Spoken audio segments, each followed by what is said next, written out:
graniti di roccia sono formate da calcari che si sono depositati tra 65 milioni e 25 milioni di anni fa. Sono formazioni a calcare di tipo nummolitico, formate da sedimenti di piccoli animali unicellulari chiamati foraminiferi.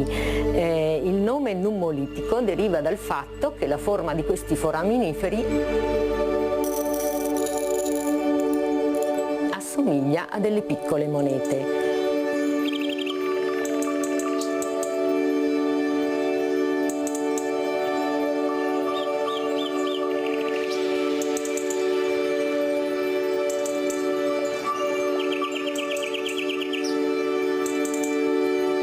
Oltre ai foraminiferi sono presenti anche altri tipi di fossili come ricci di mare, gasteropodi e crostacei.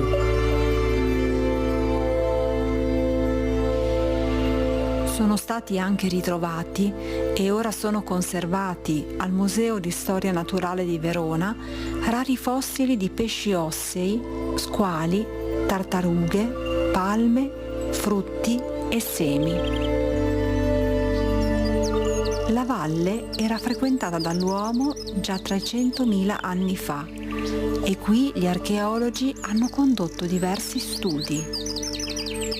I ripari preistorici più conosciuti sono il riparo Mezzena e Zampieri, che si trovano in Val Galina. Qui sono stati ritrovati diversi manufatti, tra cui molte punte di selce.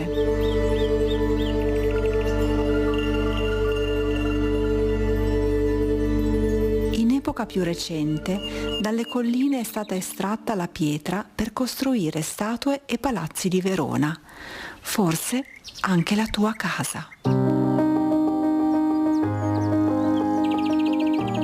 La presenza dei muretti a secco ci suggerisce che fino a poco tempo fa la valle era utilizzata per un'agricoltura di sussistenza. Ora i campi sono abbandonati e camminando sul sentiero è possibile scorgere una fauna e una flora inaspettate. Nel bosco troveremo diverse specie di alberi. L'associazione più comune è l'orno strieto, con presenza predominante di carpino nero e di orniello. Spostandoci un po' troveremo anche una faggeta, una scoperta molto interessante perché a questa quota non la troveremo in nessun'altra parte del mondo. Ma ancora interessante potrebbe essere la scoperta del tasso, molto particolare, che nel Baio Borago in certe zone ha una presenza predominante. Sono molto interessanti anche le vecchie coltivazioni di castagni e di noccioli che, anche se non in ottimo stato, rappresentano sia dal punto di vista storico e sia dal punto di vista naturale un bel esempio di biodiversità.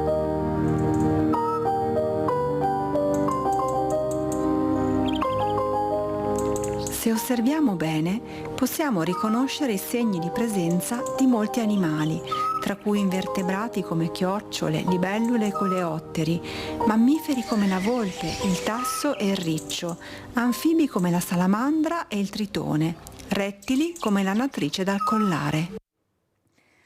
Io ringrazierò sempre il nostro Spezia che ci manda questi video che so che vi fanno molto piacere, ecco, la natura, l'ambiente, questo ambiente meraviglioso che la natura da sola, senza nessun intervento, era riuscita a costruire e che qualche uomo, qualche faraone ha deciso di distruggere per i propri interessi, per farsi le proprie piramidi. Il problema è che queste piramidi le paghiamo noi, perché le pagassero coi loro soldi, ma le paghiamo noi. E soprattutto il politico passa e l'ambiente deturpato ci rimane. Questo veramente è sconvolgente per questi ragazzi, per questi bambini, soprattutto per questi giovani che stanno cercando di gridare sono quelli più vicini all'ambiente, sono quelli che scendono nelle piazze, che fanno anche gesti estremi, ma per attirare l'attenzione, per far capire così non può funzionare, però mi sembra che siano inascoltati. Ne parleremo questa mattina, collegata con noi da Treviso la professoressa Angela Ferraro.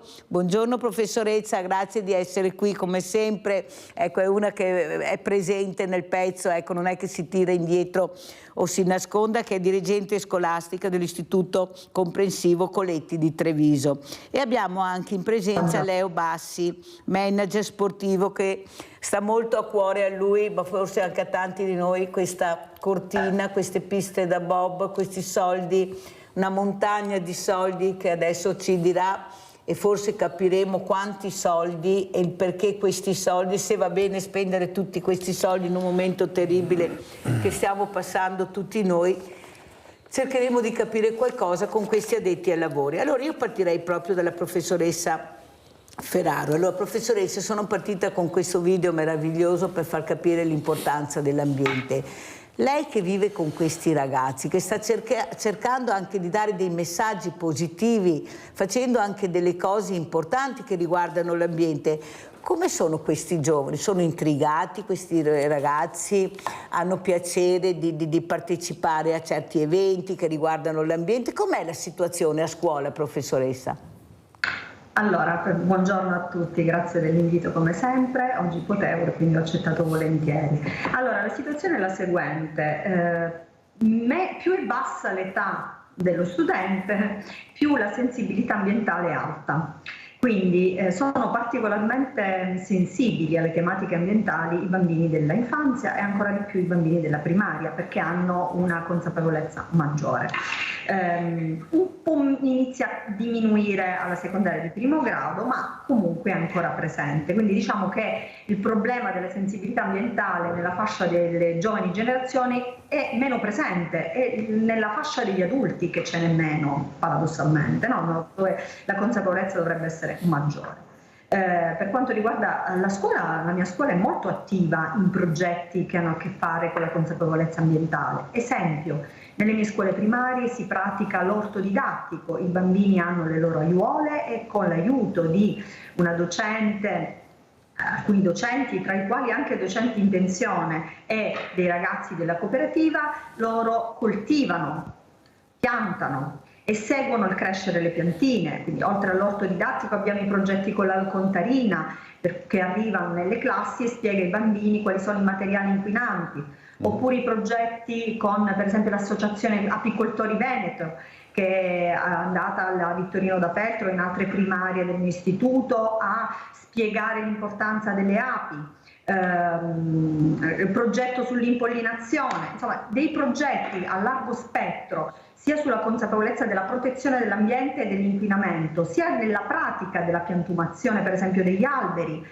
Questa scuola, anche grazie a delle associazioni del territorio come l'associazione San Paolo, come dire, siamo abbastanza presenti nella piantumazione di nuovi alberi. I bambini della primaria sono molto sensibili e ricettivi a questi temi, quindi c'è speranza. Il problema è che si perde con la crescita, quando c'è una specie di onnipotenza per cui si perde l'importanza della propria casa, del proprio habitat naturale, ma non c'è questo problema all'infanzia o nelle giovanissime generazioni, arriva dopo e quindi bisogna combattere particolarmente sul settore adulti, perché sul settore bambini, insomma, tutte le progettualità hanno enorme successo e loro sono molto contenti di partecipare. Ci sono bambini che puliscono tranquillamente i giardini che vedono inquinati. Evidentemente qualcosa si perde nella crescita anagrafica. Professoressa, non è che forse finché siamo alle primarie va bene anche quello che sta dicendo lei, però io sono convinta che crescendo questi ragazzi hanno bisogno di essere intrigati, vogliono essere loro i protagonisti. Solo che voi fate una fatica della Madonna, lo dico io, la tiro anche in campo, perché con i pochi soldi che avete, con la burocrazia che dovete passare, con questi paletti non riuscite a spostare questi ragazzi dalle scuole e portarli nell'ambiente. Una volta era molto più semplice, si decideva di uscire e si usciva. non c'erano tutti questi paletti. Ecco che il ragazzo forse, perché parliamo di ragazzi che a 10 anni si drogano, bevono lo spritz, no, perché parliamo di questo, forse hanno bisogno di toccare più con mano, perché la lezioncina in classe non gli intriga più di tanto. Io sono andata su diversi istituti, professoressa, e se riusciamo a catturare l'attenzione di 10, ne abbiamo 20 che fanno gli affari loro. Ecco, deve essere un qualcosa in più. Ecco, forse, e qua chiedo anche a Bassi, forse dobbiamo intrigarli di più questi ragazzi, anche aiutare questi docenti che stanno cercando di fare di tutto e di più, ma con la coperta corta che hanno, e anche con certe famiglie, perché io mi ricordo proprio un apicoltore che avevo avuto ospite in trasmissione, professoressa, che ha detto, quando ho visto arrivare certi ragazzini come erano vestiti, ho detto, ma hanno capito dove sono venuti questa mattina?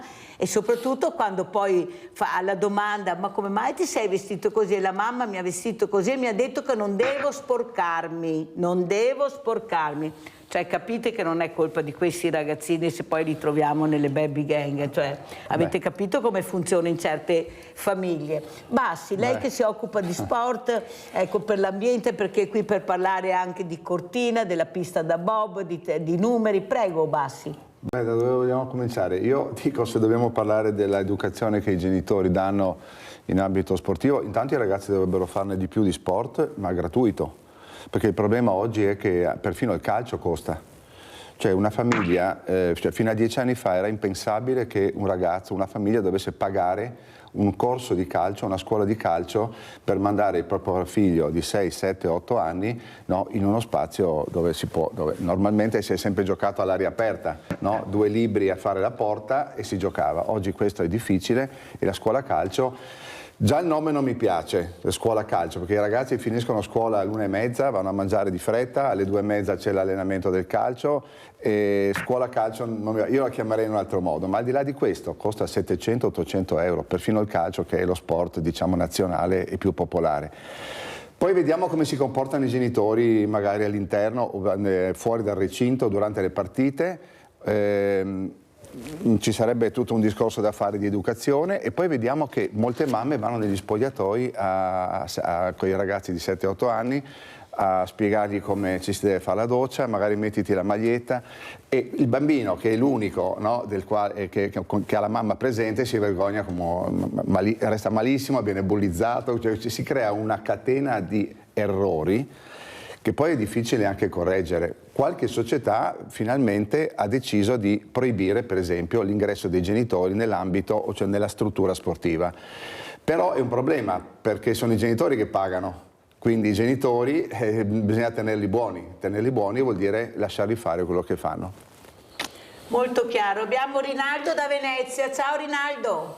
Ciao Mirella e buongiorno ai tuoi ospiti. Oggi volevo parlarti di Venezia.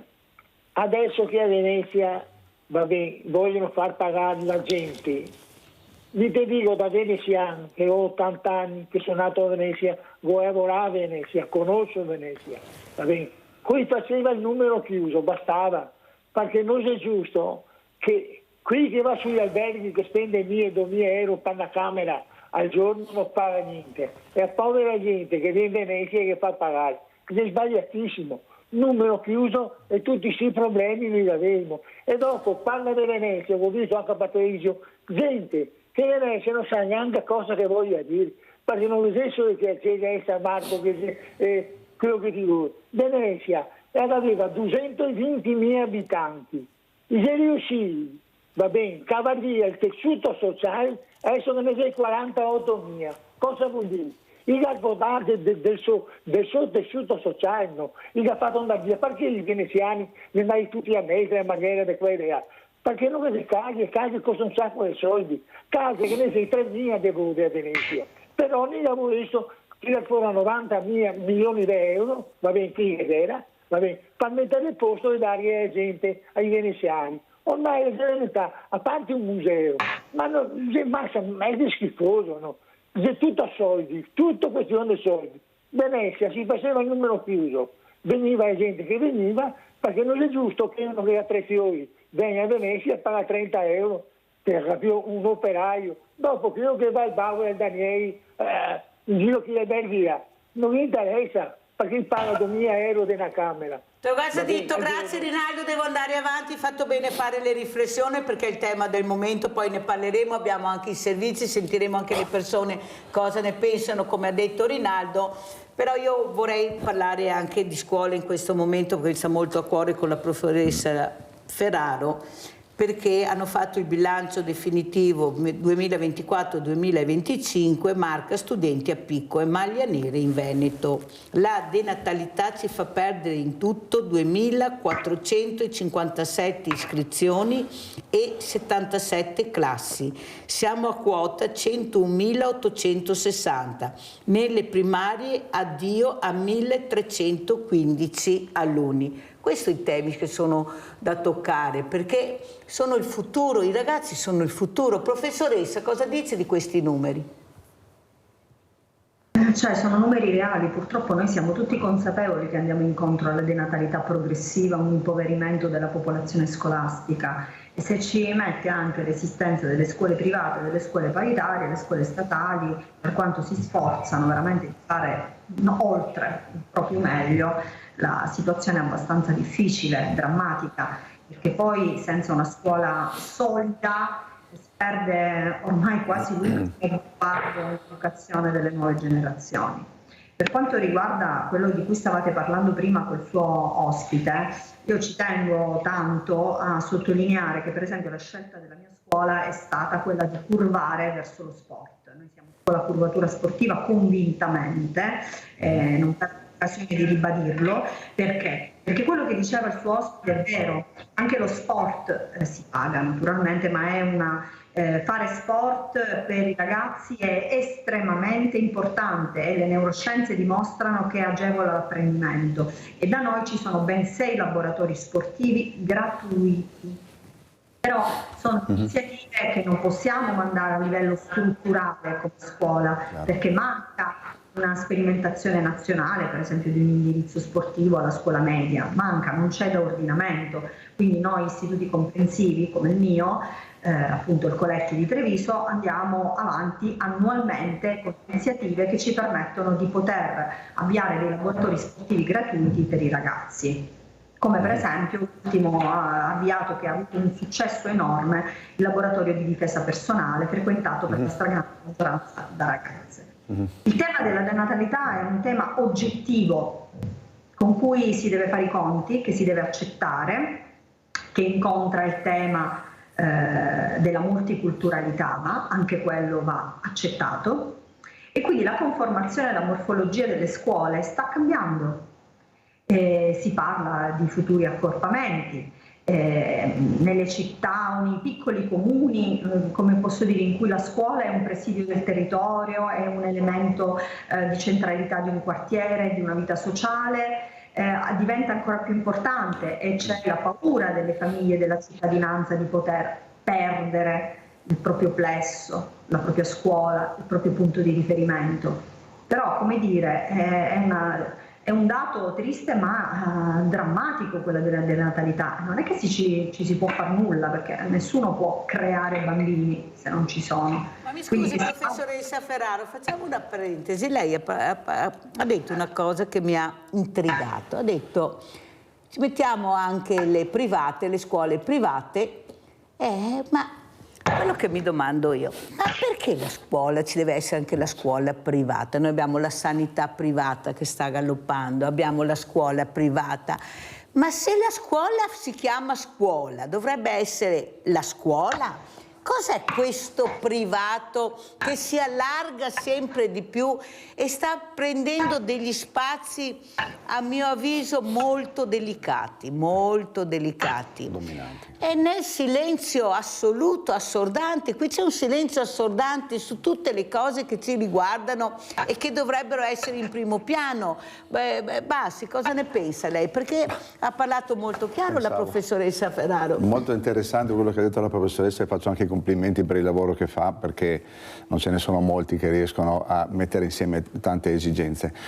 Ma faccio do un semplice dato, no? per quello che riguarda la sensibilità diciamo, al movimento sportivo, non movimento sportivo, al movimento dell'attività fisica in Italia. Allora, nel PNRR, la quota destinata alla ristrutturazione delle palestre in Italia le scuole sono 25.000, 12.000 non hanno una palestra, quindi ci sono 13.000 scuole in Italia che non hanno una palestra, quindi prima di parlare di attività sportive eccetera bisognerebbe creare i posti in cui l'attività sportiva si può fare. Bene, allora che cosa deve fare un governo? No, all'interno del PNRR lo stanziamento è dello 0,4% per lo sport, quindi stiamo parlando di più o meno un po' meno di 1 miliardo di euro, che dovrebbero, di questi il 50% sono stati destinati alla ristrutturazione delle palestre o alla costruzione di palestre nuove.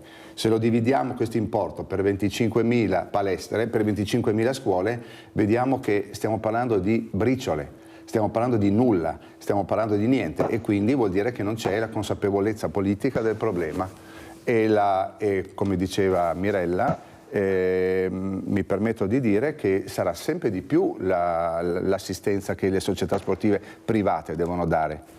Sempre di più, perché altrimenti le famiglie devono, in sostanza, cosa vuol dire questo? Che le famiglie devono pagare per far fare sport e attività fisica. Però mi va anche bene se la scuola privata è la formazione, perché là bisogna andare a parare. Allora mi sta bene quello che insegna la scuola pubblica. Dopo però se devo formarmi, visto che non c'è, non può farla la scuola pubblica anche la formazione, deve dare qualche segnale, allora mi sta bene che la formazione sia anche privata. Ma quando parliamo di asili, di primarie, cioè, professoressa, c'è qualcosa che non torna? Perché come dice lei, se i numeri che abbiamo letto sono i numeri reali, perché spero siano reali, perché qua ormai diamo i numeri coi numeri, perché non capiamo mai quali sono giusti e quali sono sbagliati. Sono chiari, ecco, diciamolo. È molto preoccupante questo, perché allora alla fine, che fine farà la scuola pubblica? Lasciamo stare la formazione che è un'altra cosa. La scuola pubblica, quella degli inizi, dove veramente questa scuola sta cercando di piantare sto seme, far crescere la piantina dritta, perché è da là che si parte, non è che si parte dopo, è da là. Per fare poi la formazione anche nel privato, ma il seme viene piantato là. Cosa dice, professoressa? Che la legge consente l'esistenza di scuole paritarie, che c'è la libera scelta delle famiglie e che più questo non si può fare niente.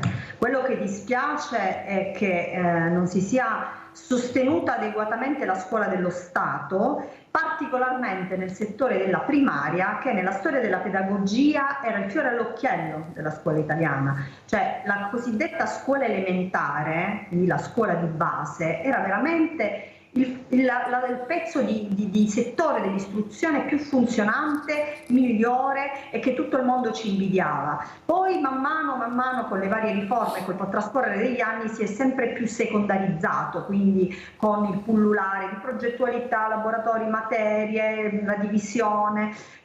Questo è stata un'evoluzione, non so, più o meno naturale, e quindi c'è una logica di marketing dietro alla scelta delle famiglie, delle scuole, ovvero dove è più comoda, qual è il tempo scuola maggiore, dove c'hanno più progetti. È una logica di marketing, non di qualità didattica di scuola di base. Non so se mi spiego. È chiaro che una scuola paritaria che viene sostenuta dal contributo economico ha una libertà di garantire servizi aggiuntivi maggiore di una scuola dello Stato, ma la scuola dello Stato dovrebbe essere il perno. Per quanto riguarda la mancanza di palestre, cioè le scuole secondarie di secondo grado, in questo caso noi ne soffriamo meno perché per fortuna le palestre le abbiamo, ma le scuole superiori non hanno le palestre. Noi abbiamo condiviso la nostra palestra con una scuola superiore qua vicino che non sapeva dove andare a collocare i suoi studenti, una scuola che aveva anche un dispositivo, quindi è un problema reale. È una città come Treviso che è particolarmente attiva sulla mondo dello sport, ha bisogno particolarmente di strutture, di palestre, quindi ha ragione, continuo a collegarmi anche al discorso del suo ospite. Per quanto riguarda la denatalità, ripeto, è un treno in corsa di difficile arresto, quindi va accettato, però, ripeto, dovrebbe essere sostenuta la scuola dello Stato. Allora andiamo a vedere invece questa scuola privata, è la scuola di formazione Irigen di Rosà, di Bassano del Grappa. Andiamo a vedere giovani, scuola e lavoro e poi commentiamo. Sono cambiato molto, più adesso sono maturato più che altro, comprendendo meglio quello che è l'uso e come si dovrebbe applicare in modo efficace la tecnologia nel mondo. È solo un esempio di crescita personale nella formazione al lavoro. E Matteo è uno dei tanti studenti che in questo fine settimana sta raccontando la sua esperienza ai tanti ragazzi, ma anche a tanti genitori che affollano il Palazzetto dello Sport di Maser per la terza edizione della Fiera dell'Orientamento.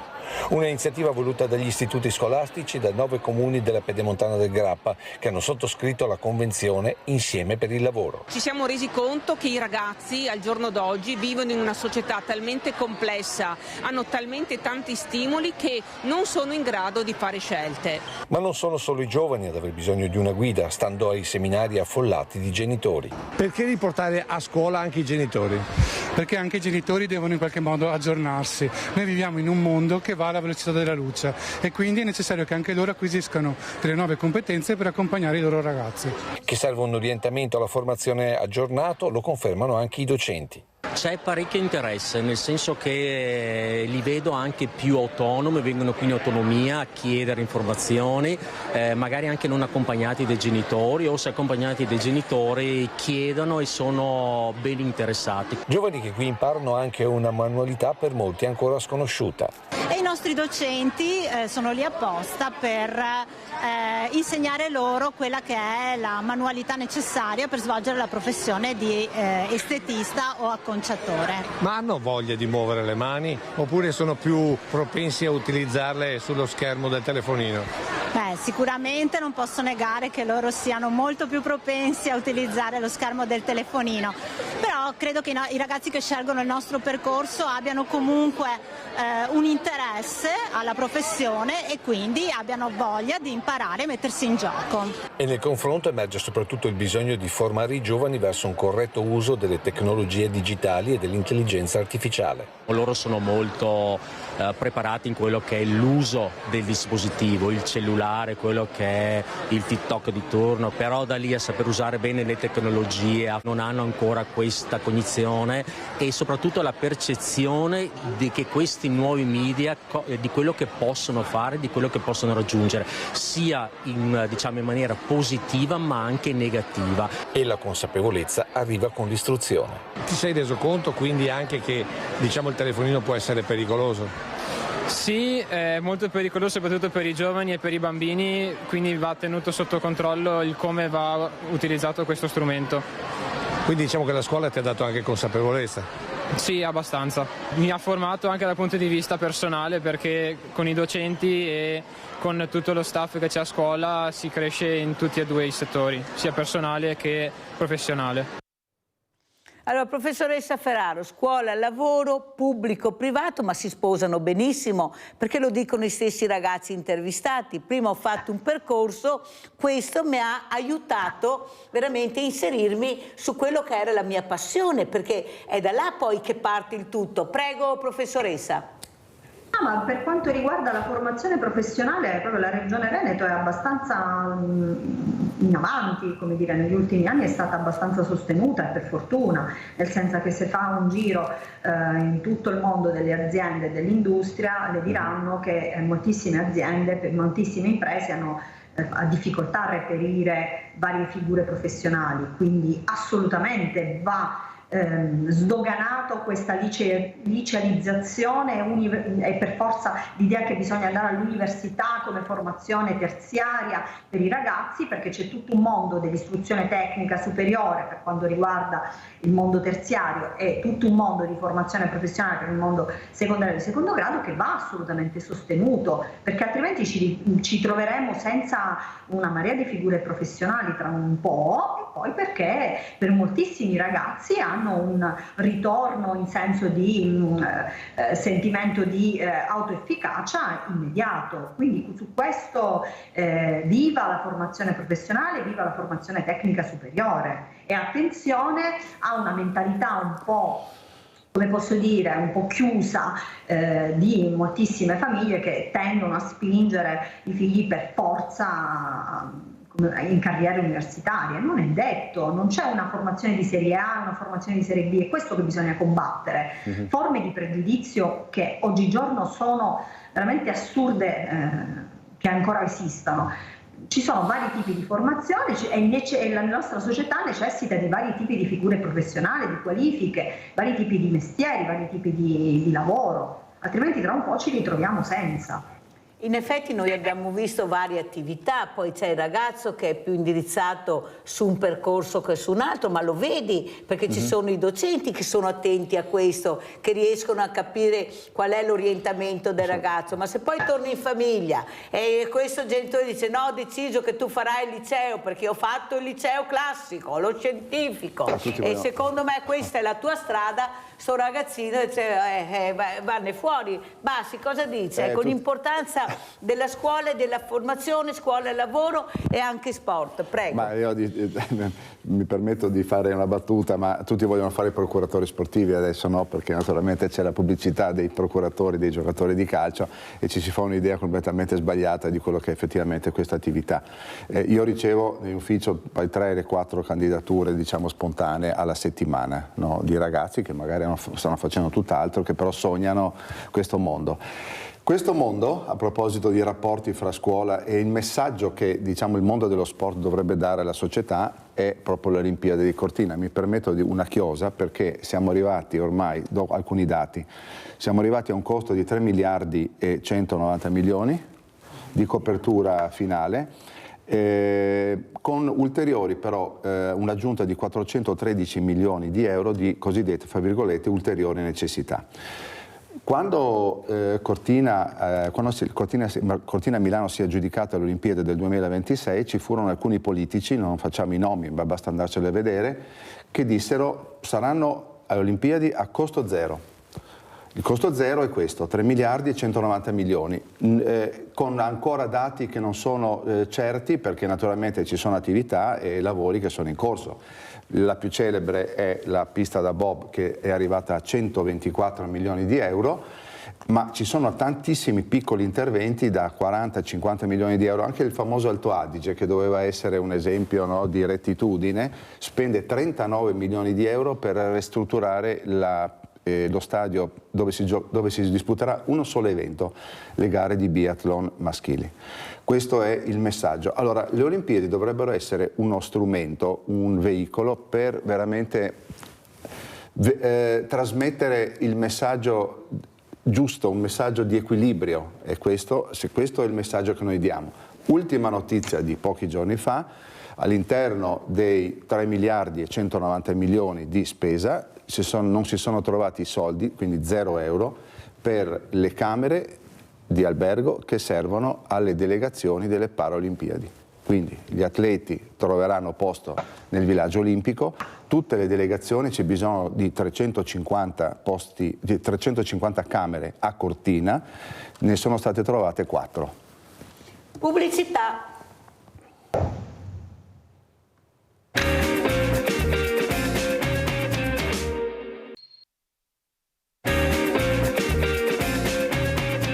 Siamo con la professoressa Angela Ferraro, dirigente scolastico, Istituto Scolastico Comprensivo Coletti di Treviso, e assieme a Leo Bassi, manager sportivo, che ci dà dei numeri che fanno rabbrividire sui costi per pochissimi giorni, perché poi parliamo di quanti giorni, Bassi? Allora, 15 di Olimpiadi e più altri 15 di Paralimpiadi, anche se qualcuno si è dimenticato che le Paralimpiadi ci sono. A proposito dei letti che non ci sono, che non riescono a trovare, veramente questa notizia veramente ha lasciato anche me. Per fortuna ero seduto, ma mi sono tenuto sui braccioli perché leggere una cosa di questo tipo dopo 5 anni dall'aggiudicazione delle Olimpiadi, perché le Olimpiadi sono state aggiudicate nel 2019 e nel marzo del 2024 qualcuno si accorge che c'è bisogno delle stanze per... Però mi sembra che il presidente Vilnai, che è il presidente regionale dei Paralimpiadi, sia andato proprio a Cortina, mi sembra 2 anni fa o l'anno scorso, a fare un convegno per evidenziare proprio questo. Noi abbiamo bisogno di letti, di stanze. Guardate che gli alberghi non sono adeguati a noi, dobbiamo fare qualcosa, perché gli alberghi sono stati adeguati per i VIP, a 5 Stelle, gli altri sì, certo. non ci sono. Abbiamo Mirko da Padova, vai Mirko. Signora Mirella, buongiorno. Buongiorno. È sempre un carissimo saluto ai suoi ospiti e sempre un complimento alla sua meravigliosa trasmissione. Grazie. Che è una delle migliori che possono vedere in questi nostri televisori. Grazie. Guardi, io, se lei si ricorda, forse lei non si ricorda, io quando è stato dato l'annuncio che avevamo preso le Olimpiadi, ho detto è stato il più grande sbaglio che abbiamo fatto, avremo dei costi folli che ci andranno a ricadere nel tempo. Io ho una cugina a Torino e mi raccontano che ancora adesso hanno debito da pagare di quelle Olimpiadi, strutture lasciate lì abbandonate alla perdita, e sono stati spesi miliardi. Sono pienamente d'accordo con il signore che ha a fianco e con l'insegnante e con la responsabile della scuola che questi soldi dovevano essere dati ad altre strutture, dovevano essere investiti da altre parti. Io sono convinto che quel giorno la Svezia non è stata delusa che non ha vinto l'appalto delle Olimpiadi, è stata felice perché loro sono andati lì solo per fare apparenza. Mirko, Bassi ha detto che hanno brindato. Sì, guardi, le dico solo questo, io rimango esterrefatto nel sentire queste montagne di soldi che vengono buttati a chi? Signora Mirella, parliamoci tranquillamente e serenamente. Sono divi, vanno lì per fare i divi, per vincere queste medaglie che poi lasciamo perdere se sono tutte medaglie vere quelle che vincono. Non voglio entrare nei meriti del discorso, però voglio dire, è da aiutare, e il signore che ha a fianco ha ragione, gli do ragione su tutto il fronte. Ci sono i ragazzi che vanno a scuola, io andavo a scuola, la palestra era il momento più bello, il sociale, giocavamo al pallavolo, cioè tutto, e porta ancora questi ricordi, e la scuola è importante, la scuola pubblica è importante, è importantissima, lo Stato deve capire che deve finanziare le scuole pubbliche, non le deve lasciare andare in crisi, deve dare la potenza massima, deve attrezzarle di tutto e di più, ma in tutta Italia, e dare lo sport.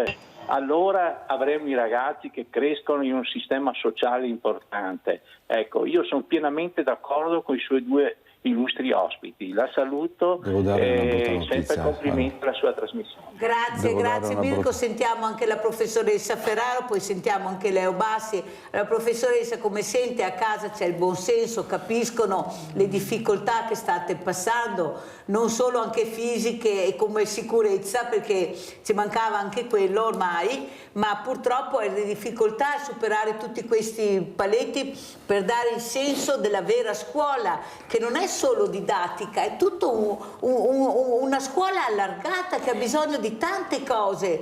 Prego, professoressa. Mi appello al concetto erroneamente utilizzato, anzi opportunisticamente utilizzato, di autonomia.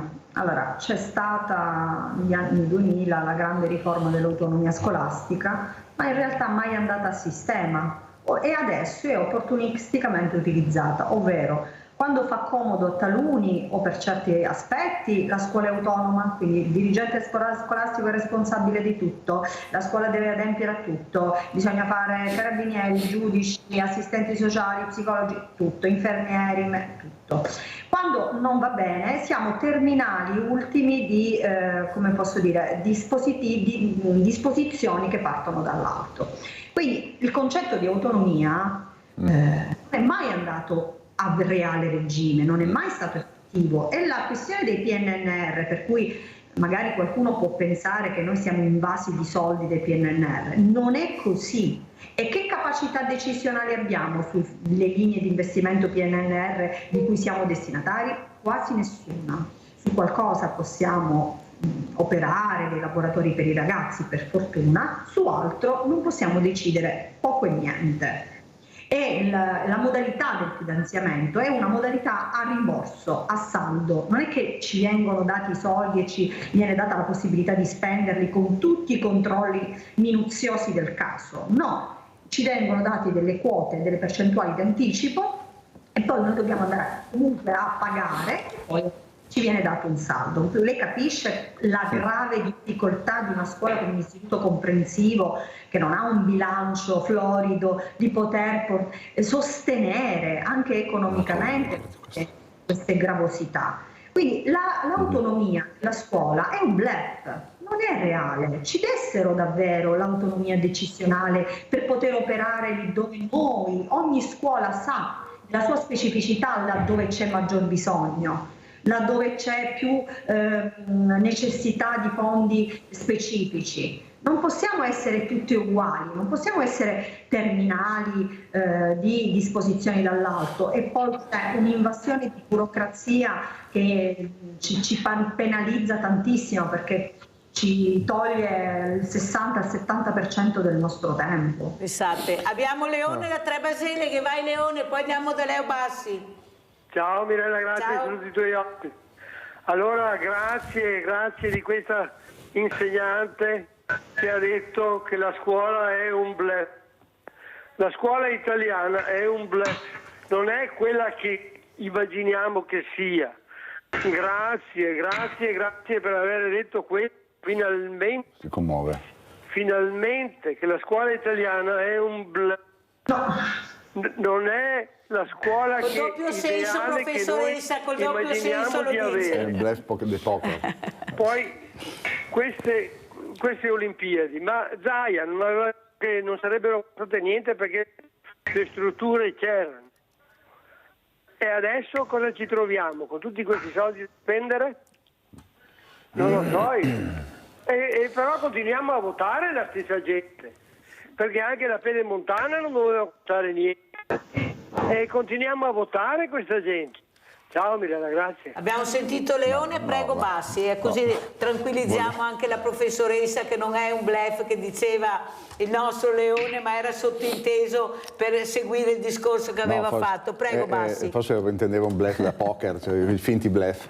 No, ma a me pare che la scuola sia tutt'altro che un bluff, anche se deve riprendere, secondo il mio modo di vedere, la centralità che aveva alcuni anni fa. Cioè ho la sensazione certe volte che la scuola non sia veramente la centrale per una famiglia. Ecco, questa ho l'impressione. Io ho figli che abbastanza ormai all'università, però nel tempo vedo che mi sembra, e questo lo deve riprendere, e lo deve riprendere attraverso forme anche di finanziamento. A proposito dell'intervento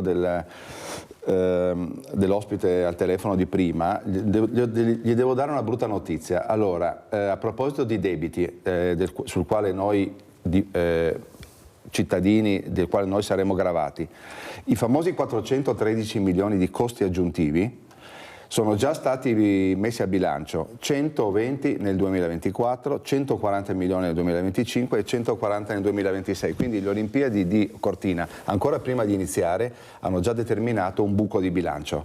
Non so cosa potrà succedere dopo. Ultima cosa volevo dire, per quanto riguarda, allora lo Stato non ha soldi per diciamo incentivare e migliorare le strutture sportive all'interno delle scuole. Allora perché non copiamo dagli Stati Uniti? Le società professionistiche, tutte le società professionistiche, le famose squadre dell'NBA, dell'NFL e anche dell'hockey, quindi basket, football e hockey, versano l'1% dei loro fatturati per lo sport sociale. Questo è un accordo che è stato fatto tantissimi anni fa dai commissioner delle grandi leghe professionistiche, ma è un obbligo, ma anche se non fosse un obbligo, le società lo farebbero lo stesso, perché il grande mondo professionistico dello sport, che è quello che piace, si vede in televisione, non esisterebbe senza lo sport sociale. Quindi per quale motivo le nostre società di calcio non possono devolvere l'1% o lo 0,5% dei loro, anziché pagare così tanti giocatori e pagare cifre astronomiche a giocatori che magari non li valgono o allenatori che non li valgono? E lo sport sociale dov'è? Questo deve essere il collegamento fra lo sport professionistico e lo sport di base, perché altrimenti lo sport professionistico va in default, come sta succedendo, e lo sport sociale perderà sempre quote. Però, Bassi, è anche vero che dobbiamo iniziare a fare rumore. Io ieri parlavo con familiari vittime sul lavoro, avevo anche i sindacati, avevo i familiari, molte mamme, molti papà che stanno cercando di condividere, di elaborare questo lutto che non passerà mai assieme. Pensate cosa stanno facendo. Però c'è un silenzio assordante, c'è un silenzio che non risponde a questi familiari che vogliono la certezza della pena, che vogliono capire com'è possibile uscire di casa per andare al lavoro e morire a 18, 20, 22 anni, 40, 50 andando al lavoro. Questi familiari che non riescono a capire perché chi di dovere, che è la politica, dovrebbe fare delle leggi severe, delle pene severe, che non si può sprecare del denaro su opere inutili, dove invece abbiamo un problema di sicurezza nel paese che riguarda le infrastrutture, che riguarda tutti noi che non vediamo. Noi vediamo, come diceva Mirko, delle opere faraoniche, la superstrada, la pedemontana, la pista da bob, il ponte di Messina. Ma ci ricordiamo il ponte Morandi, quanti morti?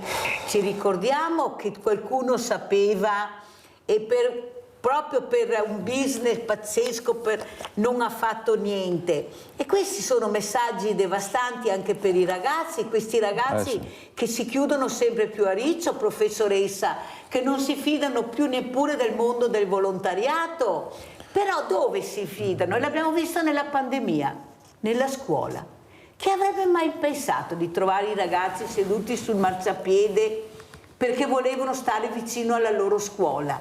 Perché là è il punto di riferimento, ma non l'abbiamo capito. Come ha detto lei, la coperta è cortissima.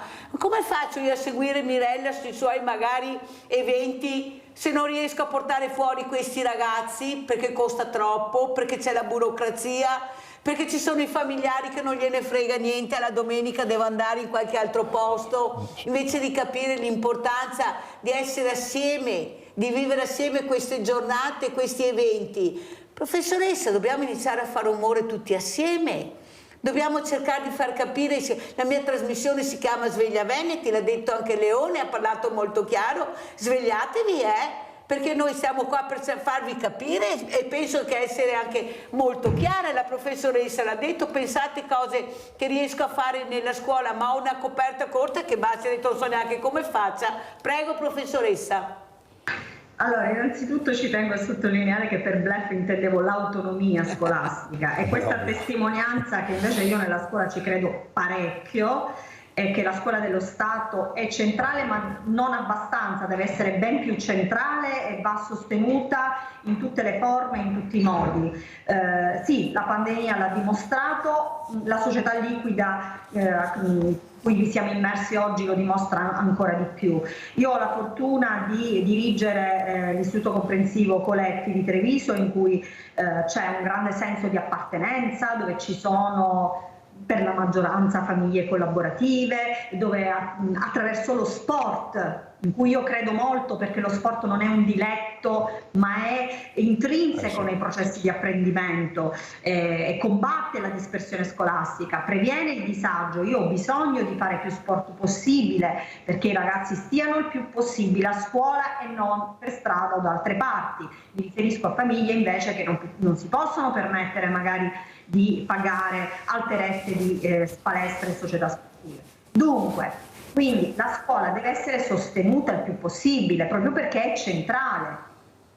E la mia scuola lo è per tanti quartieri di Treviso, questo è un grande punto di riferimento. Noi abbiamo per esempio il patto educativo di comunità che raccoglie oltre 30 associazioni con la partecipazione del comune stesso e con i 2 assessorati del sociale e dell'istruzione, e grazie alla presenza di tutte queste associazioni noi possiamo fare tante cose per questi ragazzi. Abbiamo una stanza in cui il venerdì pomeriggio i ragazzi, si chiama Lo Spazio del Villaggio, un progetto effettuato grazie alla partecipazione di volontari. Un pomeriggio a settimana questa stanza è aperta ai ragazzi del quartiere di questa scuola che vogliono ritrovarsi, e con l'aiuto dei volontari fanno insieme, dipingono, fanno delle cose, qualsiasi cosa, per non farli ciondolare per strada inutilmente, in preda all'apatia, all'indifferenza e all'analfabetismo emotivo che poi trasloca sui social network. Non so se sono stata chiara. Molto chiara. Allora io le faccio vedere anche questo cartello, professoressa. È un cartello con una scritta molto significativa, adesso vediamo se riusciamo a mandarlo in onda, dove qualche ragazzo, qualcuno ha deciso di sporcare con della vernice rossa. Eccolo qua. Eccidio del Piave a Ponte della Priula, ed è stato, vede questa vernice rossa. Perché si deve arrivare a tanto? Possibile che quella scritta eccidio non ti faccia pensare che se sei qui è anche merito di questi ragazzi che sono morti per la patria, per darti la libertà? È mai possibile che non riusciamo a far capire a questi ragazzi il limite? Ecco, l'asticella che non devono superare, che prima di agire devono pensare. Lei sta facendo questo. Perché? Perché lei li sta avvicinando alla natura, allo sport, a tante attività dove questo ragazzo deve ragionare in maniera diversa. Ma bisogna essere in tanti, bisogna fargli capire che è un gioco di squadra. Si ricorda quando io ho detto che dobbiamo essere tutti nella squadra, ognuno col proprio ruolo? Perché per loro è fondamentale, perché loro vogliono la squadra. Tanto è vero che fanno il gruppo, solo che fanno nella maniera sbagliata. Questa aggressività la tirano fuori nella maniera sbagliata. E lei l'ha capito, mettiamo le arti marziali. Lei è venuta all'ippodromo, ha visto l'importanza dell'evento Sport Senza Barriere. E cosa ha fatto la professoressa Ferraro? L'ha portato nella sua scuola. Vediamo, vuoi fare a pugni? Perfetto, guarda, ti facciamo fare arti marziali, scegli, e questa aggressività negativa diventa positiva. Prego professoressa, poi sentiamo Bassi, poi vi saluto. No, ma noi siamo molto attivi, devo dire, anche sul fronte storico, sia nella giornata del ricordo che nella giornata della memoria, tanto che la mia scuola ha vinto un premio nazionale, è stato premiato dal Presidente della Repubblica Mattarella per un lavoro fatto da una quinta primaria sul giorno del ricordo. Questa scuola è particolarmente attenta, grazie al lavoro di alcuni docenti molto attivi nella rete Storia Veneto, quindi con grandi competenze da un punto di vista storico, per mantenere un collegamento tra il passato e il presente, perché non è facile per le nuove generazioni avere la consapevolezza che qualcuno prima di te ha permesso a te di essere. Cioè è difficile che lo abbiano, sentono queste cose molto lontane da loro, quindi noi ci adoperiamo anche in questo settore particolarmente, e qualsiasi iniziativa che li ponga attivi costruttori di lavori su giornate di memoria, di ricordo della propria storia, della propria città, eccetera, eccetera, viene assolutamente sostenuta grandemente da questa scuola, tanto da vincere premi regionali e nazionali. Ha fatto bene a dirlo, a ricordare questo premio importante a livello nazionale, perché dobbiamo anche capire cosa fanno questi insegnanti. Guardate che veramente ce la stanno mettendo tutte, dobbiamo supportarli. Anzi, l'avviso, professoressa, che prossimamente verrà a trovarla anche il dottor Bassi, perché interloquirà con lei per un progetto che stiamo mettendo in piedi. So che lei è molto aperta e perciò glielo annuncio già. Allora Bassi, come commenta, come ci salutiamo? Ma intanto complimenti, perché veramente ce ne vorrebbero di insegnanti, di professoresse come la professoressa che abbiamo sentito questa mattina. Ci vogliono risorse, ci vogliono risorse, e per sensibilizzare. Risorse vuol dire soldi. Non voglio, a me secca tornare ogni volta sul discorso Olimpiadi, però è l'argomento del momento. Se noi non spendessimo, per esempio, se all'interno del budget delle Olimpiadi non spendessimo 33,8 milioni per il parcheggio interrato di Livigno fa parte, no, è una delle sedi olimpiche, 33,8 milioni, forse avremmo qualche soldo in più da spendere per l'educazione, per il coinvolgimento e per la ristrutturazione delle strutture, perché ho letto che qualche preside ha fatto degli accordi con Benemerito, ha fatto degli accordi con società sportive private per far giocare a padel i ragazzi, per fargli fare sport. Allora, se c'è uno sport antisociale, questo è il padel, perché a padel si gioca in 4. No, cerchiamo di fare accordi per fare attività in cui si possa giocare in 20, in 30, in 40, nella stessa struttura. Calcio si gioca in 22, a basket si gioca in 10, più le riserve diciamo pure 15. Quindi individuiamo anche i canali che sono più adatti per educare e per coinvolgere i nostri ragazzi a fare meglio. Allora io ringrazio Leo Bassi, manager sportivo, di essere stato con noi, grazie tantissimo alla professoressa Angela Ferrari, dirigente scolastico comprensivo Coletti di Treviso, sempre sul pezzo, complimenti veramente professoressa, glielo diciamo sinceramente perché se lo merita tutto, perché lei anche con una squadra sta cercando di lavorare per dare un senso alla parola ragazzo, alla parola studente e anche alla parola insegnante, ecco, insegnare tante cose da soli con poche risorse, perciò forse quando fanno qualche premio, che non so chi premiano, delle volte dico ma dove viene fuori sta roba qua, chi sia questa, boh, forse se si ricordassero di più della professoressa Ferrari, di tante persone che ce la mettono tutte e dare un premio, ecco come, perché delle volte anche il merito fa molto piacere, forse faremo un passo in avanti. La quale professoressa dice ogni tanto nelle sue conversazioni, nelle sue diciamo esternazioni, usa le parole proprio classiche dello sport, quindi gruppo, insieme, no? Stare insieme, no? Ecco, quindi guarda caso sono proprio i concetti che devono guidarci a introdurre questa educazione. Grazie, buon lavoro e noi andiamo in pubblicità.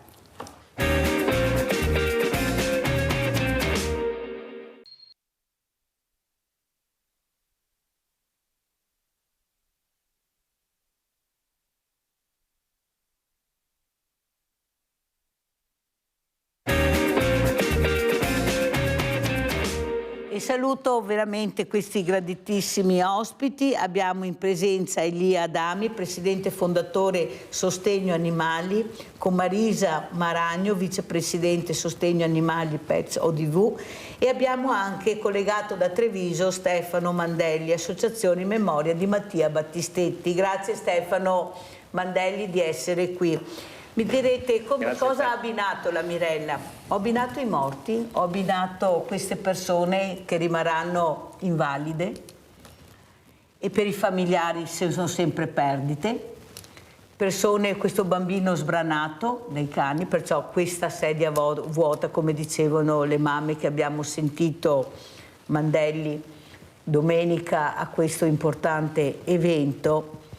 Però c'è qualcuno che dovrebbe fare qualcosa in più, che è quel controllo necessario su tutto, incidenti sulla strada, morti sul lavoro, animali all'interno dei condomini, degli appartamenti, delle case in generale, che animale hai, come lo tieni, cos'è questo animale, come si comporta, il carattere dell'animale. Io partirei prima di tutto da Stefano Mandelli per ricordare queste morti sul lavoro. Anche ieri avete sentito ancora, tutti i giorni, domenica il delegato della CGIL a Talmi e anche della CIS Blanquer ha detto 3 morti al giorno sul lavoro, 3 morti al giorno sul lavoro, in un silenzio assordante dove ho detto la politica domenica a questo evento invitata non c'era, perché sono numeri che non portano tanto, non ha bisogno di grandi numeri, come diceva il dottor Casteller, qui sono le famiglie, cosa portano? 1000 voti, facciamola grande, chi se ne frega dei 1000 voti, loro hanno bisogno di numeri impressionanti, però bisogna iniziare a fare rumore, a parlarne di quella che preoccupa la comunità che ormai non è più sicura di niente, né uscire di casa, né passare davanti a un giardino, perché c'è il cane veramente che fa paura, Ci sono questi proprietari che non riescono a capire invece l'importanza della sicurezza, però prima parliamo della sicurezza dei morti di lavoro proprio con Stefano Mandelli. Prego Mandelli, prego. Sì, buongiorno a tutte e a tutti ai telespettatori, grazie Mirella ancora per darci questo importante spazio, perché la questione delle morti sul lavoro è una questione che riguarda tutti, perché tutti quanti lavoriamo o abbiamo lavorato o i nostri figli andranno a lavoro e quindi è una questione che deve riguardare tutti quanti. Io oggi sono qui a nome dell'Associazione in memoria di Mattia Battistetti, che è un'associazione che è stata fondata da una famiglia coraggiosa, della famiglia Battistetti, che ha perso un figlio, Mattia Battistetti, in un cantiere edile a 23 anni, schiacciato da un carico di 15 quintali sganciato da una gru. Aveva 23 anni il 29 aprile del 2021 e da quasi 3 anni, lunedì sarà il terzo anniversario dalla morte di Mattia, questa famiglia sta portando avanti una lotta per chiedere giustizia per Mattia e per tutti i morti sul lavoro. Perché, come ho già detto prima, la questione delle morti sul lavoro non è soltanto una questione personale di chi vive una tragedia inimmaginabile, ma è una questione che riguarda tutta la società e tutte le persone che non solo hanno la capacità di empatizzare davanti a un dramma, ma che devono prendere coscienza che questo non è un fenomeno d'emergenza, ma un fenomeno strutturale che è proprio intrinseco dentro al nostro sistema di produzione, al nostro sistema economico e che quindi sono necessarie invertire la rotta e fermare questa continua strage. Io vorrei innanzitutto presentare l'associazione di cui faccio parte, che ripeto si chiama Associazione in memoria di Mattia Battistetti, ed è un'associazione di volontariato. E io non ho avuto la fortuna di conoscere Mattia, perché ho conosciuto i genitori, la Monica, Giuseppe, la sorella Anna, dopo il tragico omicidio di Mattia, e quindi non ho conosciuto Mattia, ma l'associazione... È caduta la linea, è caduta la connessione, allora andiamo a sentire invece, eccolo qua, prego, prego. Durante le varie iniziative che abbiamo fatto con l'associazione ho avuto il piacere di raccogliere le testimonianze e i ricordi di Mattia. E Mattia era un ragazzo di 23 anni con una gran voglia di vivere, che aveva il piacere di svolgere un lavoro all'aria aperta, un lavoro duro, come può essere quello di lavorare in un cantiere edile, ma era un ragazzo che aveva tanta voglia di vivere e che si donava agli altri con generosità. Ci sono vari aneddoti in cui si vede che Mattia era una persona generosa e disponibile, e non sono parole retoriche, ma veramente era un ragazzo d'oro.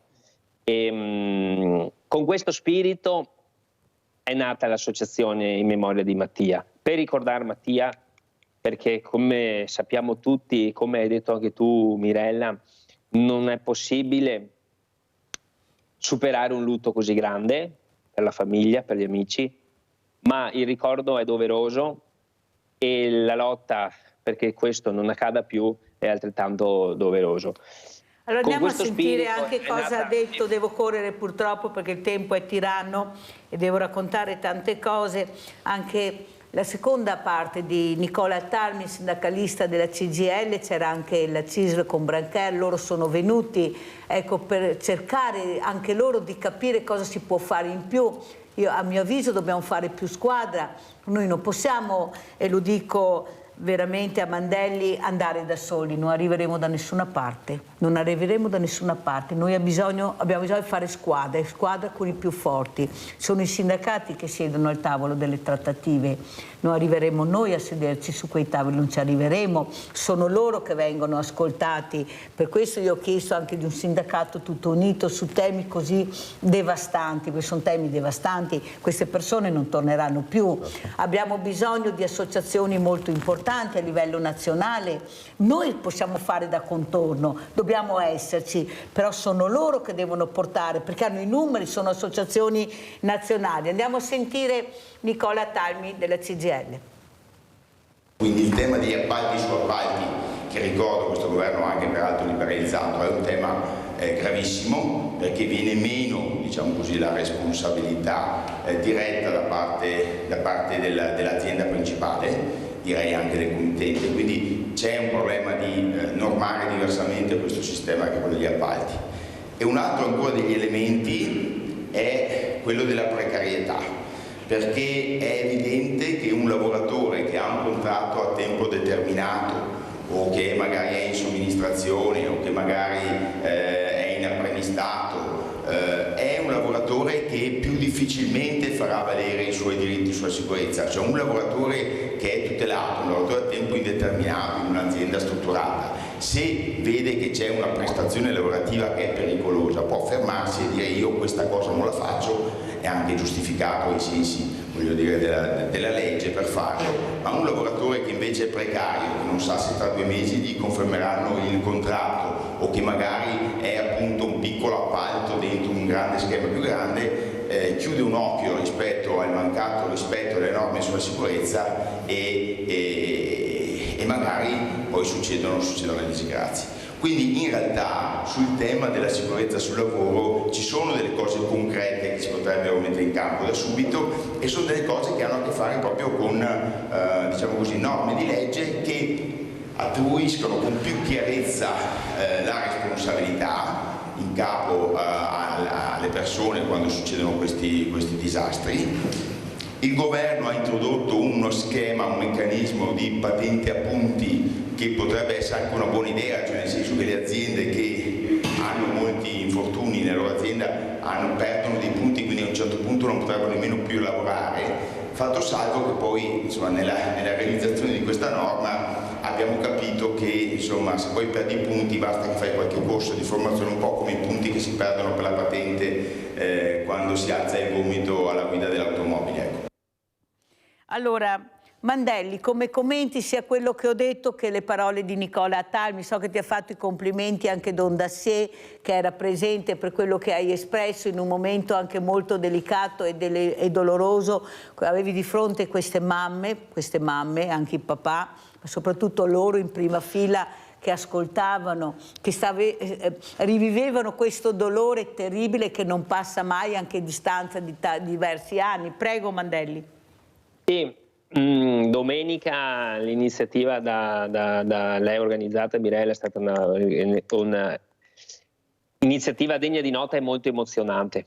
Comunque, per riagganciarmi all'intervento di Talmi e dalle sue considerazioni, bisogna dire che l'associazione in memoria di Mattia Battistetti ha nel far rumore e nell'aggregare più forze e persone possibili uno dei suoi obiettivi, chiaramente.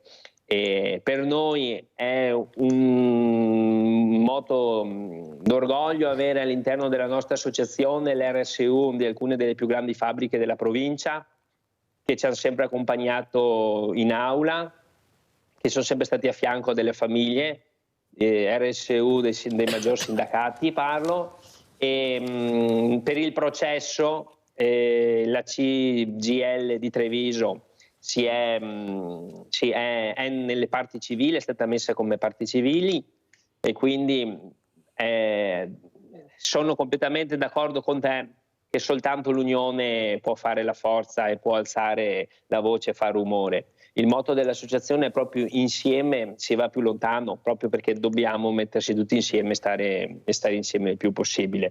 Io credo che l'intervento che abbiamo appena sentito adesso di Atalmi che abbia individuato poi la questione centrale delle responsabilità,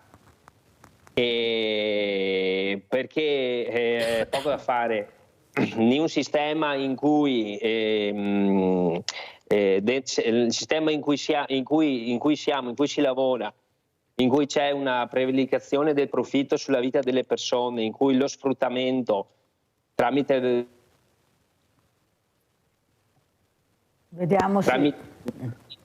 i contratti di precariato, tramite i subappalti, in cui è evidente che c'è un rapporto di forza non equilibrato, perché come diceva il sindacalista, un operaio precario difficilmente potrà alzare la voce e rifiutarsi di fare un lavoro pericoloso, siano poi il centro del problema della questione purtroppo degli innumerevoli morti sul lavoro. Noi ci teniamo sempre a dire una cosa, e lo voglio approfittare anche di questo spazio per ribadirlo: queste qua non sono morti bianche, i morti sul lavoro non sono incidenti, non sono tragiche fatalità, non è il destino cattivo, ma sono omicidi sul lavoro, perché la responsabilità dell'organizzazione del lavoro, la responsabilità anche nelle norme di legge, il testo unico sulla sicurezza del lavoro lo indica chiaramente che l'organizzazione del lavoro e la sicurezza sul lavoro è responsabilità del titolare e del padrone. Di conseguenza noi crediamo che bisogna rovesciare la narrazione che troppo spesso abbiamo sentito, in cui sono soltanto degli incidenti capitati per una tragica fatalità, ma ci sono delle responsabilità. Vogliamo anche rovesciare la narrazione che purtroppo abbiamo sentito spesso dopo una tragedia sul lavoro, che è stata un'inadempienza dell'operaio, è stata una distrazione della lavoratrice, quando con un minimo di buon senso e anche, aggiungo io, di buon cuore, possiamo arrivare tutti quanti senza grossi ragionamenti a pensare che se qualcuno ci lascia la pelle, se qualcuno non torna più a casa dai suoi familiari, certo non l'aveva messo in conto, ma ci sono delle responsabilità che stanno sopra le sue competenze e di conseguenza la responsabilità va individuata. La battaglia per chiedere giustizia per Mattia e per tutte le morti sul lavoro ha anche questo obiettivo, perché se a seguito di un incidente che porta via la vita a una persona che lavora, se a seguito di un fatto così grave non si accertano le responsabilità, se i colpevoli non vanno puniti, è evidente che è un danno per tutti, non solo per i familiari che si vedono, oltre la tragedia la perdita della vita del proprio caro, non vedono neanche arrivare la giustizia a individuare le responsabilità, è un danno poi per tutta la società, perché chi ha avuto delle inadempienze sulla propria azienda continua a lavorare in barba e probabilmente un'altra disgrazia succederà. In effetti è quello che ho detto domenica all'evento: finché non c'è la certezza della pena, finché qualcuno non pagherà, ricordiamo che abbiamo la prescrizione, l'unica in Europa e in Italia, dove se tu hai i soldi, perché la prescrizione è fatta per i ricchi, ricordatevelo, perché vuol dire portare avanti i processi tantissimi anni, i processi costano, i soldi costano, perciò se tu economicamente non sei forte non metterti neanche, hai già perso in partenza. Certo che però se tu sei forte, hai fori di avvocati, hai soldi e riesci ad arrivare alla prescrizione, perché gli avvocati fanno quello, il cavillo porta avanti, sposta questi processi che si spostano di mesi, di anni, che durano 20 anni. Io sono convinta che non andremo da nessuna parte, però questa certezza della pena, parliamo anche di omicidio sul lavoro, che hanno detto anche i sindacati, sembra che qualcuno non ascolti, non è omicidio, è morire sul lavoro, anche se ci sono prove, non è omicidio. Grazie veramente per quello che hai detto. Io adesso passerei a questi graditi ospiti, perché Anche qua abbiamo visto delle cose pazzesche con questi animali meravigliosi. A chi non piace avere un animale in casa, che è un canarino, un gatto, un cane, però bisogna vedere che casa, che persone prendono gli animali, chi sono, come vanno tenuti questi animali. Ogni animale il suo perché, come la persona, anche loro sono baby gang. Abbiamo delle baby gang anche degli animali che quando fanno gruppo diventano proprio terribili, perché è vero quello che penso che i miei ospiti, non so se dico giusto o sbagliato, ma mi è venuto in mente che anche loro sono baby gang. Ecco, partirei proprio da Elia Adami. Allora, Adami, ecco, intanto spieghiamo l'associazione, prego. Allora, l'associazione SAP è un'associazione che si occupa principalmente di animali d'affezione, ok? Quindi nella gestione, nell'aiuto anche ai cittadini, che viene sempre più richiesto per adozioni a volte sbagliate, passando poi per la parte ambiente e la parte sociale. Sono 3 le cose di cui ci occupiamo.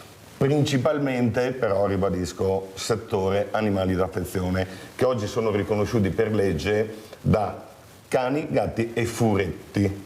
Il resto non sono più identificati come animali d'affezione o d'allevamento piuttosto che. Quindi noi ci occupiamo di questi 3 settori, interveniamo soprattutto su richiesta anche di altre associazioni o di volontari, tra virgolette, cioè cittadini che adottano un po' il nome volontario perché si adoperano a fare qualcosa nell'ambiente, ma non sono appoggiati ad associazioni. Quindi siccome il volontario da qualche anno è una parola censita, è un lavoro. E parlando di lavoro deve rispettare alcune cose, le assicurazioni, la formazione, ok?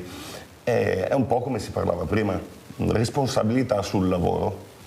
Allora, guardiamo questo video, questo servizio che ha fatto rabbrividire tutti noi, questa anziana, questa diversamente giovane in casa con questi 6 cani anche un po' particolari, su un appartamento.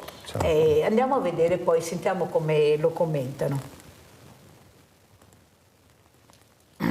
Cani aggressivi.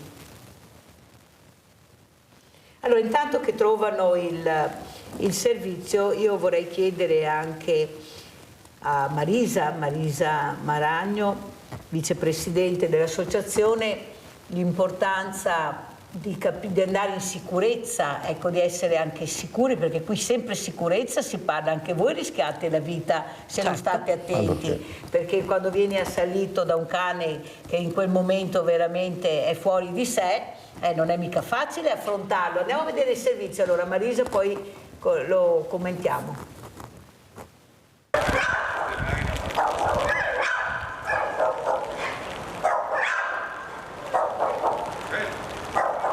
Eccolo i cani che hanno aggredito un 83enne padovana all'interno della sua abitazione di Mortise, nella periferia di Padova. I cani, che in realtà sono 8, sono stati prelevati dalle autorità veterinarie e portati via dall'appartamento. Un'operazione che si è protratta per un paio d'ore e ha visto impegnati i carabinieri, la polizia provinciale e i veterinari dell'ULS. La prima ad uscire è stata Kira, che è stata anche offerta in regalo su un sito di commercio online. Un'operazione portata a termine in sicurezza, con gli animali trasferiti nelle strutture veterinarie in attesa di ulteriori accertamenti e della decisione sulla loro sorte. Intanto sul fronte giudiziario risulta indagata la figlia dell'83enne per lesioni colpose gravissime e malgoverno di animali. C'è infatti da chiarire la dinamica e che cosa abbia fatto scattare l'aggressione, che pare si sia consumata quando la postina ha suonato il campanello, sentendo poi lei stessa le grida della vittima, lanciando l'allarme. L'anziana, che ha subito lesioni gravissime e che ha perso entrambe le braccia ed è ancora ricoverata in ospedale, era stata soccorsa dai carabinieri di Padova, che entrati nell'appartamento hanno trovato la donna a terra, priva di sensi, hanno allontanato i cani e chiamato subito i soccorsi. Trasportato d'urgenza in ospedale, ha subito l'amputazione dell'intero arto superiore destro e dell'avambraccio sinistro. Tra le ipotesi che stanno serpeggiando in queste ore, anche la possibilità che nell'appartamento ci fosse un allevamento abusivo di cani. Allora, sentiamo un'esperta, una persona competente che è Marisa Maragno. Allora, spieghiamo questo evento terribile, questo disastro che è successo. Addirittura 8, mi dicevano, io ero rimasta a 6, invece sono 8. No, prego Marisa, prego.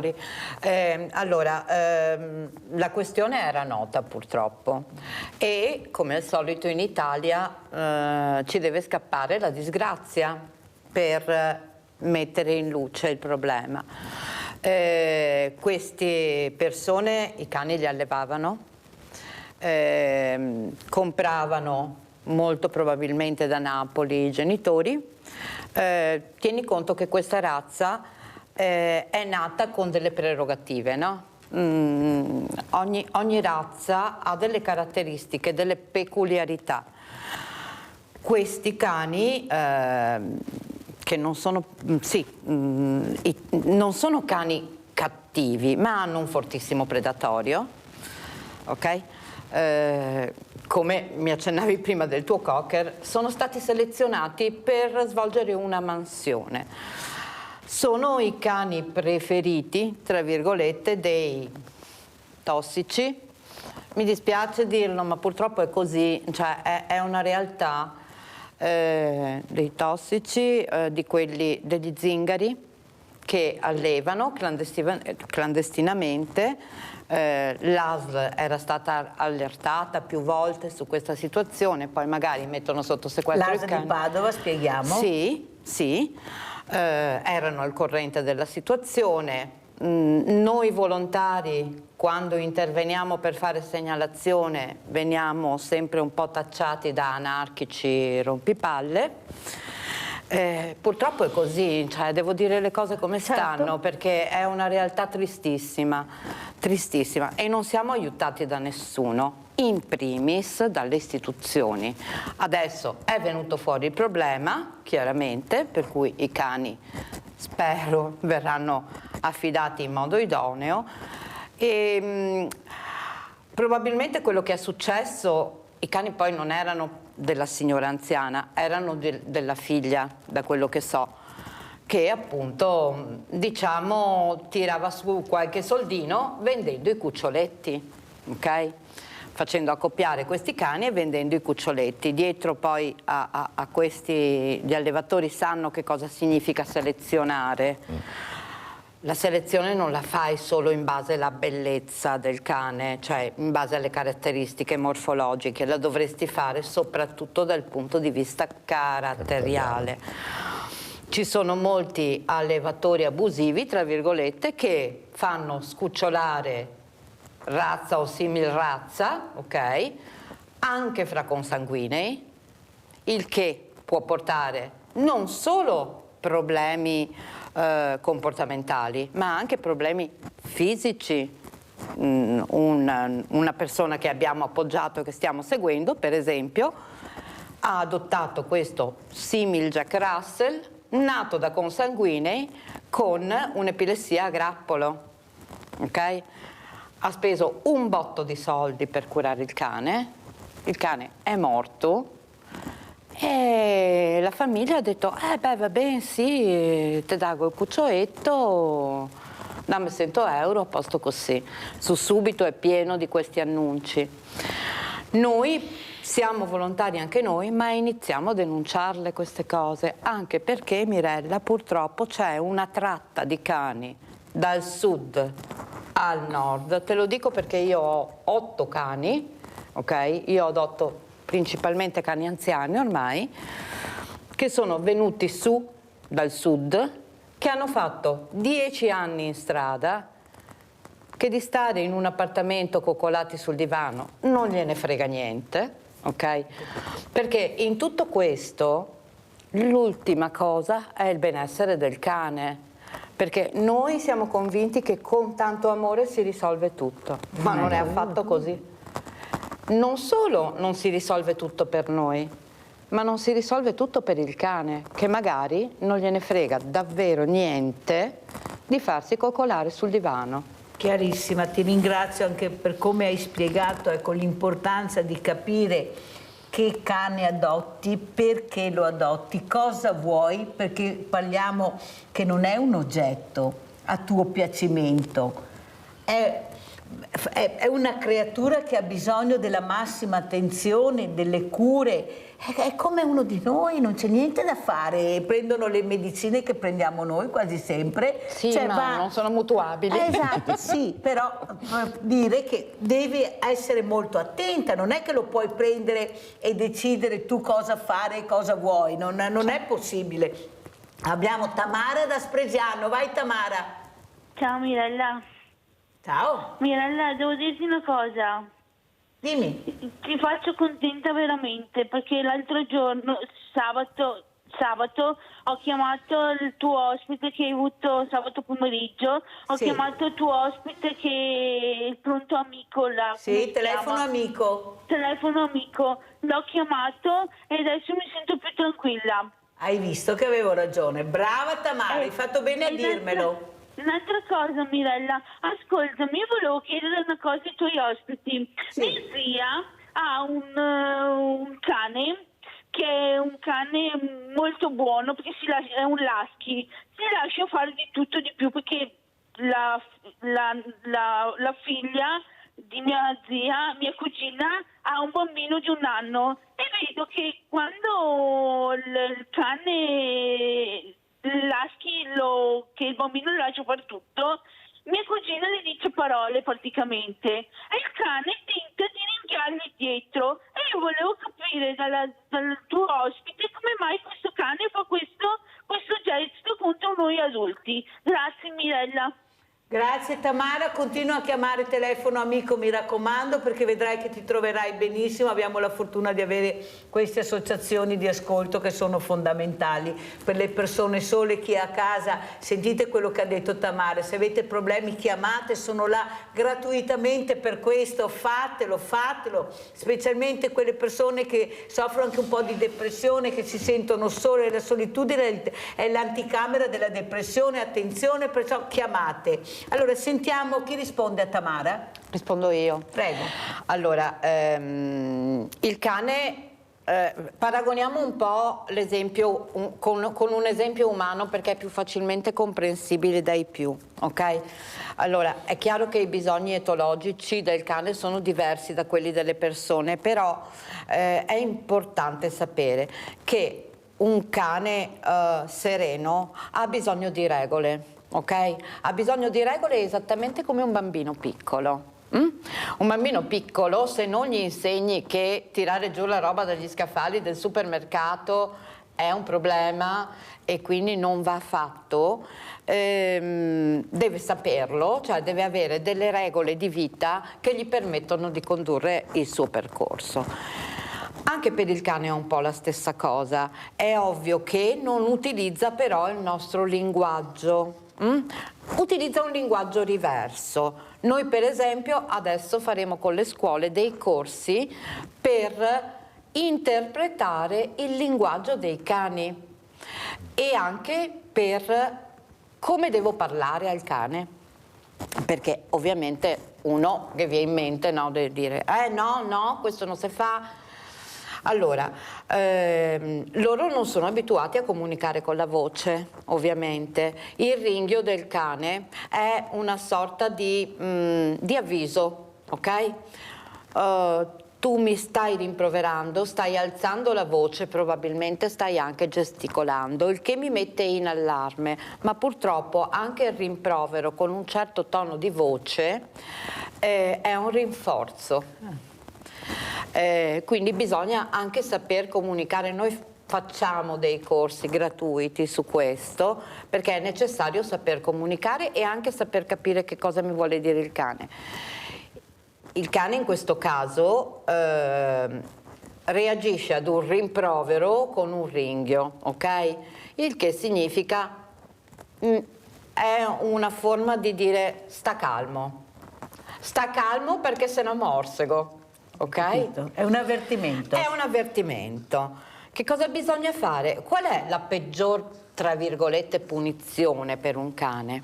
Ignorarlo. Perché loro vivono per noi. Allora, io che ho 8 cani, ma che gestisco molti cani, che cosa ho imparato a fare? Se fai qualcosa di giusto, ti premio. Bravo, oppure ti do il premietto.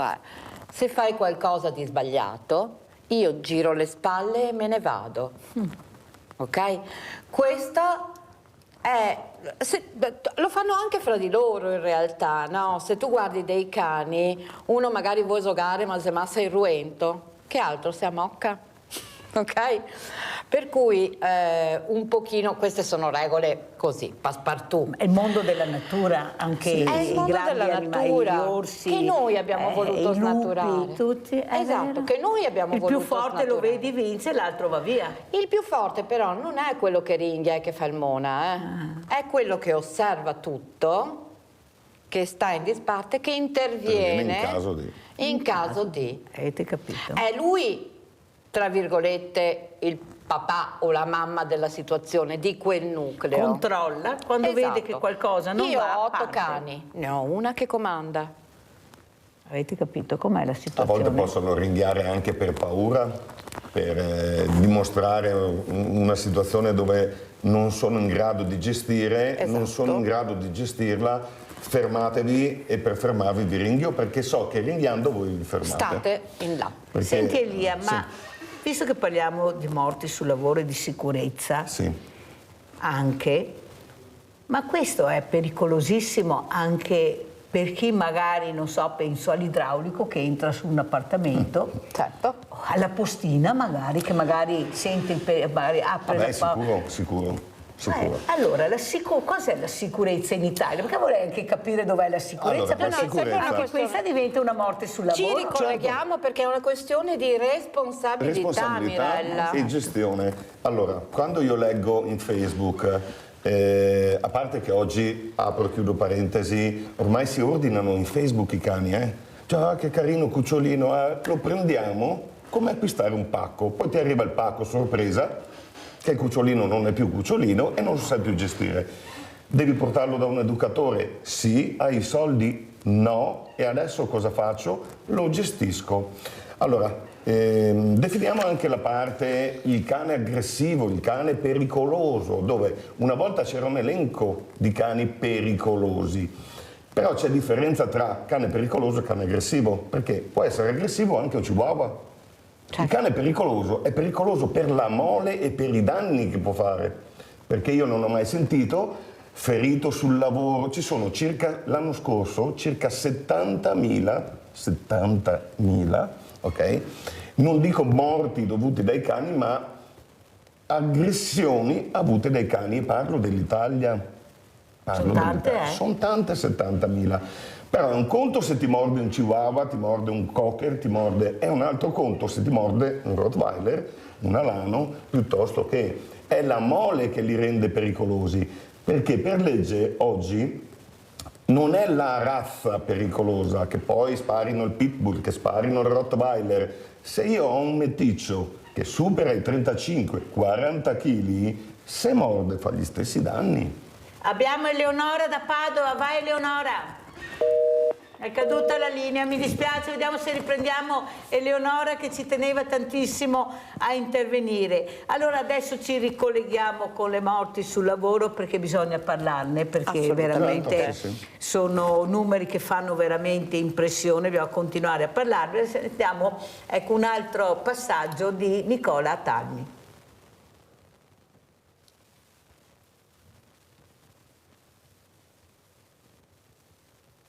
Il meccanismo delle patenti a punti sarebbe corretto, ma ovvio che deve essere veramente severo, cioè deve mettere nelle condizioni l'impresa che sa che insomma, se succede quella disgrazia, quel problema lì, lui rischia di chiudere definitivamente l'azienda, mentre noi insomma, nella pratica quotidiana vediamo aziende che subiscono diciamo così, incidenti mortali sul lavoro con conseguenze anche pesanti, processi e quant'altro, e che continuano tranquillamente a lavorare come prima. e molto spesso senza nemmeno pagare pegno rispetto a questa cosa. Per cui da quel punto di vista iniziative concrete che possano dare una risposta in tal senso ci sono. Senz'altro serve anche la formazione, ma ripeto, la formazione c'è nel nostro paese, è anche obbligatoria nel nostro paese, ma ad esempio bisogna che sia fatta per davvero, non in forma, diciamo così, così come se fosse una questione burocratica da adempiere, ma una cosa concreta che ha a che fare con l'esperienza diretta della lavoratrice e del lavoratore. E in molte aziende noi che seguiamo grandi ci sono anche dei sistemi che dicono, ad esempio, che danno dei premi di risultato ai lavoratori quando capita spesso, insomma, di trovare aziende che fanno questa cosa quando non ci sono infortuni in quell'azienda. Detta così il primo acchito potrebbe sembrare una bella cosa, no? Non c'è nessun infortunio, quindi do un premio ai lavoratori. In realtà la cosa non funziona esattamente così, perché magari il lavoratore che subisce il piccolo infortunio, magari non grave, siccome sa che con quell'infortunio perdono il premio anche i suoi colleghi di lavoro, cioè perché il premio va dato a tutti, magari tiene nascosto quel piccolo infortunio. Noi in tutte le aziende stiamo cercando di invertire la cosa e dire: premiamo le lavoratrici e i lavoratori che segnalano i rischi sul lavoro, segnalano quelli che noi chiamiamo near miss, cioè possibili incidenti che non sono avvenuti, cioè l'iniziativa deve essere quella di premiare le lavoratrici e i lavoratori che sono attenti al tema della sicurezza, perché guardate che c'è un tema anche di responsabilità dei lavoratori in questo. Ogni tanto mi tocca anche litigare con i lavoratori che noi rappresentiamo, perché magari è una rottura di scatole mettere quel DPI, quel sistema di protezione, è una rottura di scatole lavorare in questo modo perché vado più veloce se lo faccio in quell'altro, e quindi molto spesso, soprattutto tra i giovani questa cosa, molto spesso dobbiamo litigare anche con i lavoratori, perché devono essere loro per primi che rispettano pienamente le normative e le fanno rispettare l'azienda. Ecco, quindi in realtà su questo tema degli infortuni e dei morti sul lavoro si potrebbe fare molto di più. Nel nostro paese c'è invece l'atteggiamento come se fosse una tragica fatalità che succede, e questa è una cosa assolutamente inaccettabile.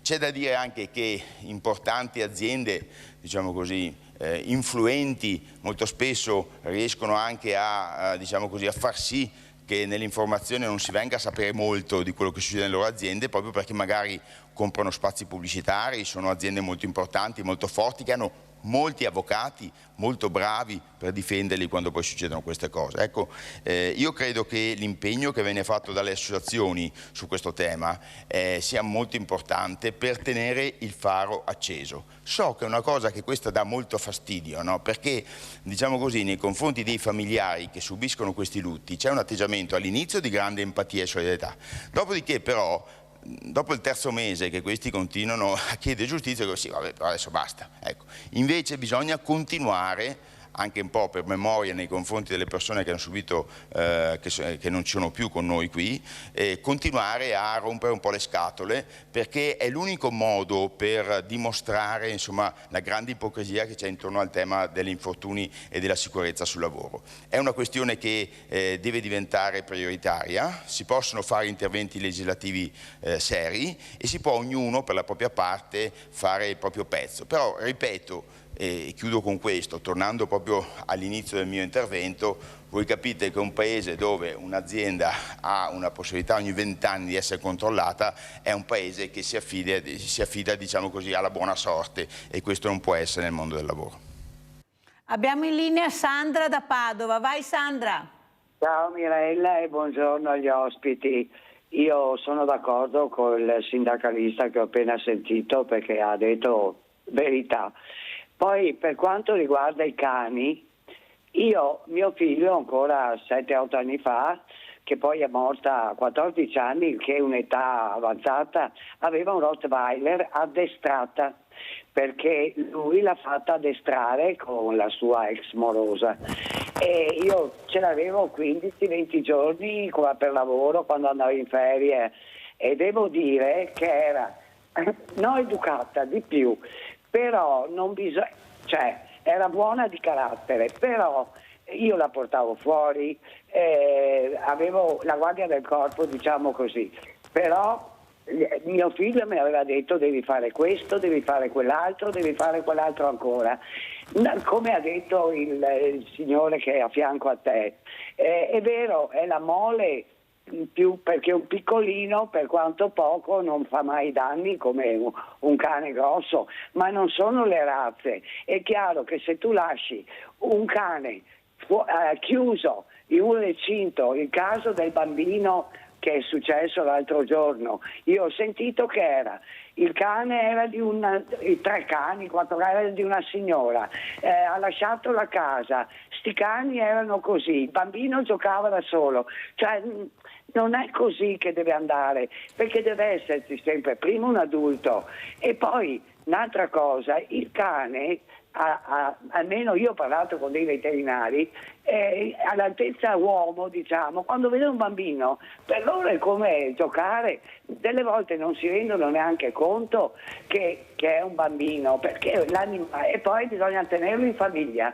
Un cane non può essere messo in un recinto con la catena perché è grosso, perché fa la guardia. Il cane, se si prende, bisogna avere la responsabilità di tenerlo come uno di famiglia. Mio marito, che non aveva mai avuto cani, cosa faceva? Quando veniva a casa, le prime volte era un po' restio perché non era abituato. Dopo un po' di tempo, la Zoe, si chiamava Zoe, cosa è successo? Che aspettava mio marito sulla porta e sentiva un'ora prima che doveva arrivare. Allora io dico, la sensibilità di cani ti danno senza chiedere niente. Io amo gli animali, però per i cani ho la passione. Io quando vedo un cane per strada col guinzaglio, anche grande, mi vengono vicino perché sentono chi li ama. Grazie allora, Sandra, devo interrompere perché devo far vedere anche dei video, se no non ce la faccio. Comunque sei stata molto chiara, dopo gli ospiti risponderanno perché rimarranno ancora qui con noi anche nella terza parte. Allora andiamo a vedere invece quello che ha detto Gianni De Santi, presidente degli Invalidi. Andiamo a sentire del lavoro, cosa ha detto, e poi andiamo a sentire Mandelli.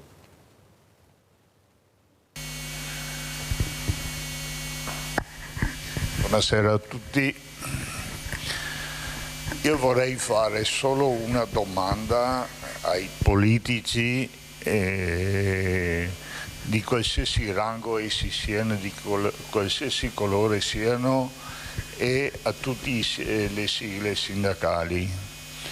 Cioè, non facciamo per favore sul lavoro lo stesso errore che è stato fatto con il codice della strada, che sono state inasprite le pene, sono state inasprite le sanzioni, però i morti sulla strada sono più di prima. Per cortesia vi chiedo, adoperatevi perché io, Gianni De Santi, che concorro per prendere quell'appalto, vinco l'appalto, poi quando ho vinto l'appalto posso darlo a 10, 20 ditte subappaltatrici, però io devo essere il responsabile della sicurezza e di tutto quello che succede dentro il cantiere, perché non può essere che quando succede qualcosa nessuno è responsabile, nessuno sa niente. Solo questo chiedo. E penso di non chiedere cose tanto diverse da quello che è stato detto fino adesso. Poi c'è un'altra cosa. In Europa, nel 2020, in Europa ci sono stati 3.500 morti. In Europa sono 27 nazioni che rappresentano l'Europa. 776 sono solo italiane, un terzo. E qui chiudo. Allora, prima di dare la parola a Mandelli, sentiamo Eleonora che ha ripreso la linea. Vai Eleonora. Sì, salve. Io volevo sapere se queste persone che parlano in diretta hanno dei titoli per farlo. E certo, sono presidenti di un'associazione, l'hanno anche detto, spiegato, poi te la spiegheranno meglio. Prego. Sì, volevo capire se erano però educatori istruttori, perché hanno detto delle cose abbastanza tecniche sull'educazione del cane, molto inesatte, quindi volevo capire con che titolo parlano. Hai fatto bene, e poi ti risponderanno giustamente alla domanda e alla riflessione che ha fatto Eleonora. Basta così, Eleonora? Sì, volevo capire questa cosa, esatto. Ti risponderemo subito, anzi prima devo dare la parola che avevo già detto. Grazie di aver chiamato Eleonora, perché è giusto rispondere anche alle domande. Certo. Allora sentiamo invece come commenta Mandelli, sia nel discorso che ha fatto, perché ormai il tempo è scaduto, che ha fatto Nicola Talmi come conclusione, e soprattutto quello che ha detto anche questo presidente, che veramente ha detto: se uno vince l'appalto, per carità, poi lo può darlo anche a 30-40 ditte, però è lui che deve rispondere, perché è lui che ha vinto l'appalto. Prego Mandelli. No, mi trovo completamente d'accordo, ed è stato la questione che si parlava prima, che è evidente che il problema delle morti sul lavoro è un problema sistematico e i subappalti sono una delle cause all'interno di un sistema in cui il lavoro è visto come un manodopera di sfruttamento, e questo è il discorso. Io volevo soltanto dare altri dati, perché la questione è veramente tragica. La scorsa settimana si è chiusa con 5 morti nella sola giornata di venerdì. In quella settimana, che va dal 15 al 19 aprile, sono morti 22 persone sul lavoro, 328 morti da inizio anno, con una media, come già detto, di 3 morti al giorno. È evidente che questa è una tragedia sistematica nel nostro sistema, e credo che, come diceva prima anche a Talmi, che l'associazionismo, in questo caso ci sentiamo presi in causa come associazione in memoria di Mattia Battistetti, abbia un ruolo fondamentale nel far rumore, nel tenere accesa la luce in questo, per questo fatto sulle morti sul lavoro, e che una mobilitazione dal basso, solo questa, possa smuovere da una parte le coscienze e la presa di coscienza anche degli stessi lavoratori, delle stesse lavoratrici, dei propri diritti e della propria possibilità di dire no a un lavoro rischioso, a una mansione che mette in repentaglio la propria sicurezza, e dall'altra parte che abbia la capacità di tenere accesa, di far rumore, appunto, per chiedere giustizia, perché dalle istituzioni purtroppo, come hai detto giustamente anche te Mirella, ci si aspetta sempre poco. E credo che la differenza, brevemente, tra la questione trattata in studio dai tuoi ospiti, seppur importante, e la questione delle morti sul lavoro, sia una differenza prettamente sulla questione della responsabilità, perché la responsabilità della gestione di un cane sia una questione di responsabilità singola, una colpa singola. Invece la questione delle morti sul lavoro è all'interno di una situazione, di una realtà sistematica in cui la manutenzione della gru non viene fatta semplicemente per una inadempienza personale, come può essere quella di mettere magari il guinzaglio a un cane, ma per una logica del profitto, che preferisce risparmiare magari sulla manutenzione delle attrezzature, o piuttosto... Però caro Mandelli, c'è sempre un unico responsabile, che è il titolare dell'azienda. C'è sempre una persona responsabile, come diceva De Santi, e poi è troppo facile passare il cerino e dire siamo in tanti responsabili, perché se tu hai vinto l'appalto sei tu il responsabile. Devo ringraziare veramente Stefano Mandelli di essere stato con noi, è caduta anche la linea perché il tempo è veramente terminato, vediamo se riusciamo a salutarlo. Prima di andare in pubblicità non lo vedo più, perciò saluto Stefano. Pronto? Eccolo qua, ringrazio Stefano Mandelli di essere stato con noi, dell'associazione in memoria di Mattia Battistetti, per far capire che la sicurezza è fondamentale per tutti. Certo. Ecco, io penso appunto a questa grazie Stefano, se avesse suonato il campanello magari, oppure che avesse trovato il modo di entrare, cosa potrebbe essere successo, e sarebbe stata una morte sul lavoro. Perciò la sicurezza, qui si parla a 360 gradi. Grazie. Allora, prima di rispondere alla nostra Eleonora da Padova, andiamo in pubblicità.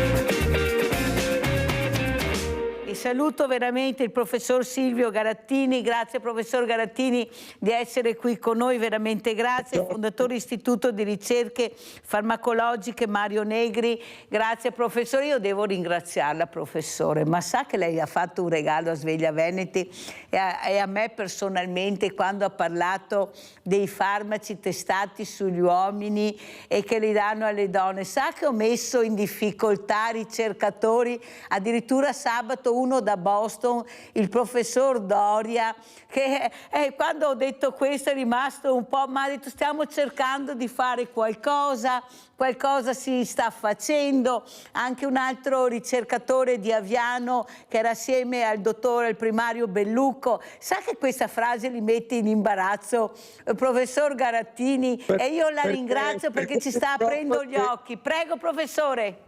Perché purtroppo è vero, cioè il problema è che noi trattiamo le donne con farmaci che sono stati studiati soltanto nei maschi e fra l'altro nei maschi adulti fra i 20 in generale e i 65 anni.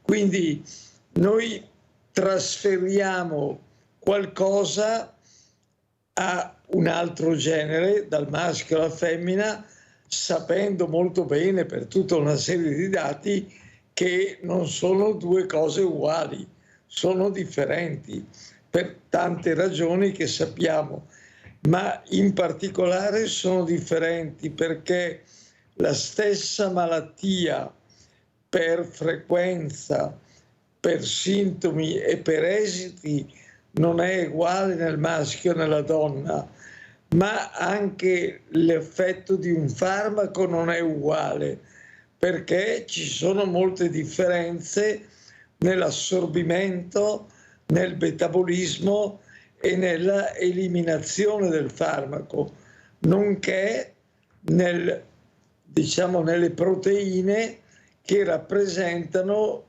il target, cioè il punto d'azione del farmaco. Sono diverse molto spesso qualitativamente o quantitativamente nel maschio e nella femmina. Quindi la tesi che vogliamo sviluppare e sostenere è che quando ci sono queste differenze tra maschio e femmine bisogna avere due protocolli distinti che partano anche dagli studi preclinici fatti nel maschio e nella femmina, perché anche per gli animali d'esperimento usiamo prevalentemente maschi. Dovremmo invece avere tutto il protocollo dall'inizio alla fine fatto differentemente, però questo non fa comodo perché naturalmente all'industria viene a costare il doppio. E in effetti ho messo in imbarazzo anche l'AIFA, avevo un rappresentante e quando ho detto questo faceva fatica a rispondere, era imbarazzato e tutti quanti continuano, professor Garattini, a dire si sta cercando di fare qualcosa, le cose stanno cambiando, però al momento la situazione è questa. Insista, perciò lei... ma per quello l'ho invitata, professore, perché lei è la mia forza, se no lei come faccio io a dire? Però guardi, veramente la ringrazio professore, perché ho visto quanta poca trasparenza c'è anche nell'informazione che noi dovremmo avere. Non è possibile vedere queste persone in imbarazzo, che sono quelli che dovrebbero dirci la verità come sta facendo lei. Ma perché sei in imbarazzo se sai? Spiega come sta facendo lei. Cos'è l'imbarazzo nella scienza e nella ricerca, professor Garattini? Il problema è che la medicina purtroppo è diventata un grande mercato e i mercati per loro natura non tendono a diminuire, tutti i mercati tendono a crescere e quindi anche il mercato della medicina tende a crescere e per crescere monopolizza tutte le informazioni. Noi manchiamo completamente nel paese di una organizzazione che si occupi di informazione indipendente, perché c'è bisogno di una informazione indipendente che in qualche modo compensi la informazione di chi vende, e chi vende è chiaro che cerca di promuovere quello che vende come se fosse la cosa migliore del mondo, cercando di magnificare i benefici e di minimizzare i danni, perché poi tutti i farmaci possono portare dei benefici ma portano anche dei danni. Quindi quello di cui c'è bisogno è di sviluppare una informazione indipendente. Allora, professor Garattini, io lo so, posso essere anche noiosa, ma io la prego di spiegare, visto le telefonate che ricevo ancora adesso, dopo tutto quello che abbiamo sentito da persone competenti e esperti, che qualcuno mette in dubbio i vaccini.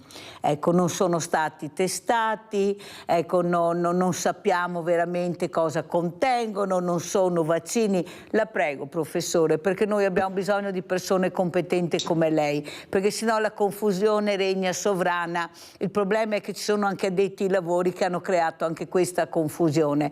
La politica non ne parliamo, che se stava zitta forse era meglio, però purtroppo è successo il disastro e abbiamo visto, ecco, a che punto eravamo arrivati con persone che non credono più in questi vaccini. Prego, professor Garattini. Il problema nasce dal fatto che tutto è stato fatto in fretta rispetto a quello che normalmente si fa per i vaccini, e quindi questo ha creato dei sospetti, però bisogna chiarire perché si è fatto in fretta. Lo sviluppo del vaccino contro il Covid, quello con RNA, è uno sviluppo che è avvenuto in un mese, qualcosa del genere, perché avevamo 20 anni di ricerca sull'RNA, cioè avevamo immagazzinato una gran quantità di dati che non era mai stata utilizzata e che per la prima volta è stata utilizzata per un vaccino.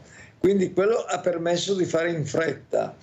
Poi si è fatto in fretta per altre ragioni. La prima è che l'industria non ha utilizzato i suoi soldi, ha utilizzato prevalentemente i soldi pubblici, e quindi per andare da un passaggio all'altro non aspettava di vedere tante cose, avendo soldi disponibili non rischiava i suoi soldi, rischiava i soldi pubblici, quindi ha potuto accelerare molto, tant'è vero che praticamente quasi nello spazio di un anno si è riusciti a sviluppare un vaccino, ma la novità nel campo dei vaccini è data dal fatto che per la prima volta, finché si sviluppava un vaccino, si produceva. Perché? Perché avendo soldi a disposizione, l'idea era: c'è urgenza, se il vaccino funziona avremo la possibilità di distribuirlo rapidamente perché lo prepariamo. Se non funziona buttiamo via tutto perché tanto i soldi erano disponibili e non sono i nostri. Il risultato è stato positivo, come abbiamo visto, e anche gli organi regolatori hanno fatto presto perché hanno adottato, data l'urgenza, un metodo differente. Morivano milioni di persone, quindi era logico che si facesse tutto il possibile con urgenza. Anche l'EMA, la Food and Drug Administration americana, cosa hanno fatto? Man mano che l'industria produceva dati, li esaminava. Così, quando c'è stato l'ultimo dato disponibile, aveva già esaminato tutti quelli precedenti. Questo è quello che ha determinato la possibilità di fare in fretta, e che il vaccino poi sia attivo è determinato dal fatto che la mortalità è diminuita, come pure sono diminuite le gravi malattie polmonari che erano legate al SARS-CoV-2. I risultati sono stati positivi, non c'è dubbio da questo punto di vista, e quindi dobbiamo poi che il vaccino possa aver avuto anche degli effetti collaterali. Non ci sono dei farmaci innocui, tutti i farmaci hanno degli effetti collaterali e anche questi vaccini li hanno avuti. Fra l'altro quello che hanno avuto è che non proteggevano, non hanno protetto se non minimamente dalla infezione. Ci si poteva infettare anche se vaccinati, però non si aveva la malattia e non si aveva la mortalità. Questo è quello che possiamo dire sulla base dei dati che abbiamo a disposizione. Poi tutti possono avere il loro parere, ovviamente, certo, ma questo è molto è chiaro, professor Garattini. Adesso, professore, perché si parla che bisognerà continuare a fare questo vaccino, che diventerà come l'influenza, ogni anno dovremo vaccinarsi. Ecco, ci spieghi, professore, com'è la situazione, cosa dovremmo fare? Beh, questo per adesso non lo sappiamo ancora, perché per avere dei dati certi, dobbiamo seguire un po' l'andamento del virus, che naturalmente è molto differente a seconda che si tratti dei periodi dell'anno. Quindi adesso, andando avanti, si vedrà, e poi l'Organizzazione Mondiale della Sanità certamente interverrà per dire cosa dobbiamo fare. Se ci dobbiamo vaccinare, avremo un vaccino in più da fare. Insomma, d'altra parte, anche l'anno scorso abbiamo fatto il vaccino contro il Covid da una parte e l'altro è il vaccino contro l'influenza dall'altra, e diciamo la maggior parte della gente ha tollerato molto bene questi trattamenti che sono molto importanti, perché non dimentichiamoci che anche per l'influenza si muore, non è che l'influenza sia una malattia leggera, si possono avere normalmente fra le 5 e le 6.000 morti annue di influenza, ma se cambiano, diciamo, le varianti, l'influenza può essere anche molto più tossica.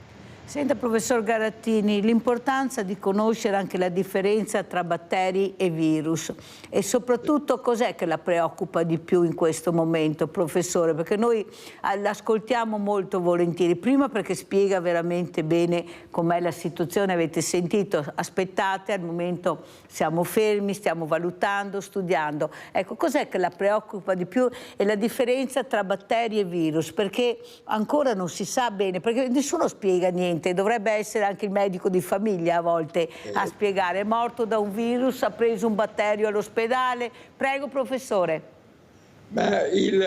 Quello che mi preoccupa di più è il fatto che si usino antibiotici quando la malattia non dipende dai batteri. Teniamo presente che gli antibiotici non sono attivi sui virus, ma sono attivi sui batteri, e il fatto di usare troppi antibiotici determina alla fine antibiotico resistenza, cioè i batteri non sono più sensibili agli antibiotici perché hanno sviluppato dei meccanismi attraverso cui resistono all'azione tossica dell'antibiotico. Se noi continuiamo a usare troppi antibiotici aumenteremo, tant'è vero che siamo il paese che in Europa che usa più antibiotici, e su 30.000 circa morti dovuti a infezioni non sensibili agli antibiotici, ben 10.000 morti sono in Italia, quindi abbiamo un primato negativo. usiamo troppi antibiotici. Perché... Ci mancava questo primato, professore, perché ne avevamo tanti, ci mancava anche questo. Abbiamo Norma da Verona, vai Norma. È caduta la linea. Allora, professore, io ho ospiti questa mattina Elia Adami e Marisa Maragno, che si occupano di animali e devono rispondere alla Eleonora, che aveva chiesto se avete le carte in regola per essere qui e per dire quello che avete detto. Allora, intanto così facciamo riposare anche il professor Garattini, perché l'abbiamo un po' pressato, però quando ce l'ho io veramente le domande, perché so le risposte quanto competenti sono, ecco, io lo vorrei tutte le mattine se potessi. Prego Adami. Sì, allora diciamo che la domanda era mirata su più che le competenze. Allora, specifichiamo, un'associazione non è fatta da Elia e Marisa, un'associazione è fatta da un gruppo di persone dove Elia e Marisa sono stati anche guardie ecozofile e visti i limiti che avevano con la divisa hanno scelto di togliersi la divisa e operare in forma diversa. Poi a livello di carte siamo iscritti a RUNT, abbiamo le nostre ben 3 assicurazioni perché il volontariato dovrebbe funzionare così. Competenze su ciò che abbiamo detto. Diciamo che ci sono diversi pensieri. Non serve essere educatori, dove noi conosciamo educatori tecnici che sono usciti da una scuola, dove vedono il cane e la famiglia un'ora, magari 2 volte alla settimana, impartiscono lezioni per gestire il cane, ma non cioè danno dei suggerimenti alla famiglia di come comportarsi, poi il cane non lo vedono più. Noi abbiamo situazioni dove i cani li viviamo quotidianamente a casa, li teniamo in spazi consoni, li gestiamo, cani anche che erano mordaci, e li vidi costantemente. Fermo Adami, perché allora guardiamo anche il video che hai mandato per far capire l'importanza, così lo abbiniamo. Sì. Prego, e poi faremo anche una domanda al professor Garattini, farmaci e animali, perché è meglio di lui se volete chiedere poi qualcosa. Andiamo a vedere il video formazione volontari.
Allora, il cane è l'amico dell'uomo, ma anche il farmaco è amico dell'uomo perché ci fa guarire, e perciò è un farmaco amico se lo prendiamo nella maniera giusta e nel modo giusto. Ma so che Marisa vuole fare una domanda al professor Garattini. Volevo fare una domanda riguardo a un farmaco che mi avevano proposto per uno dei miei cani, ovvero le monoclonali, si chiama Librela, ma insomma ce ne sono i vari tipi.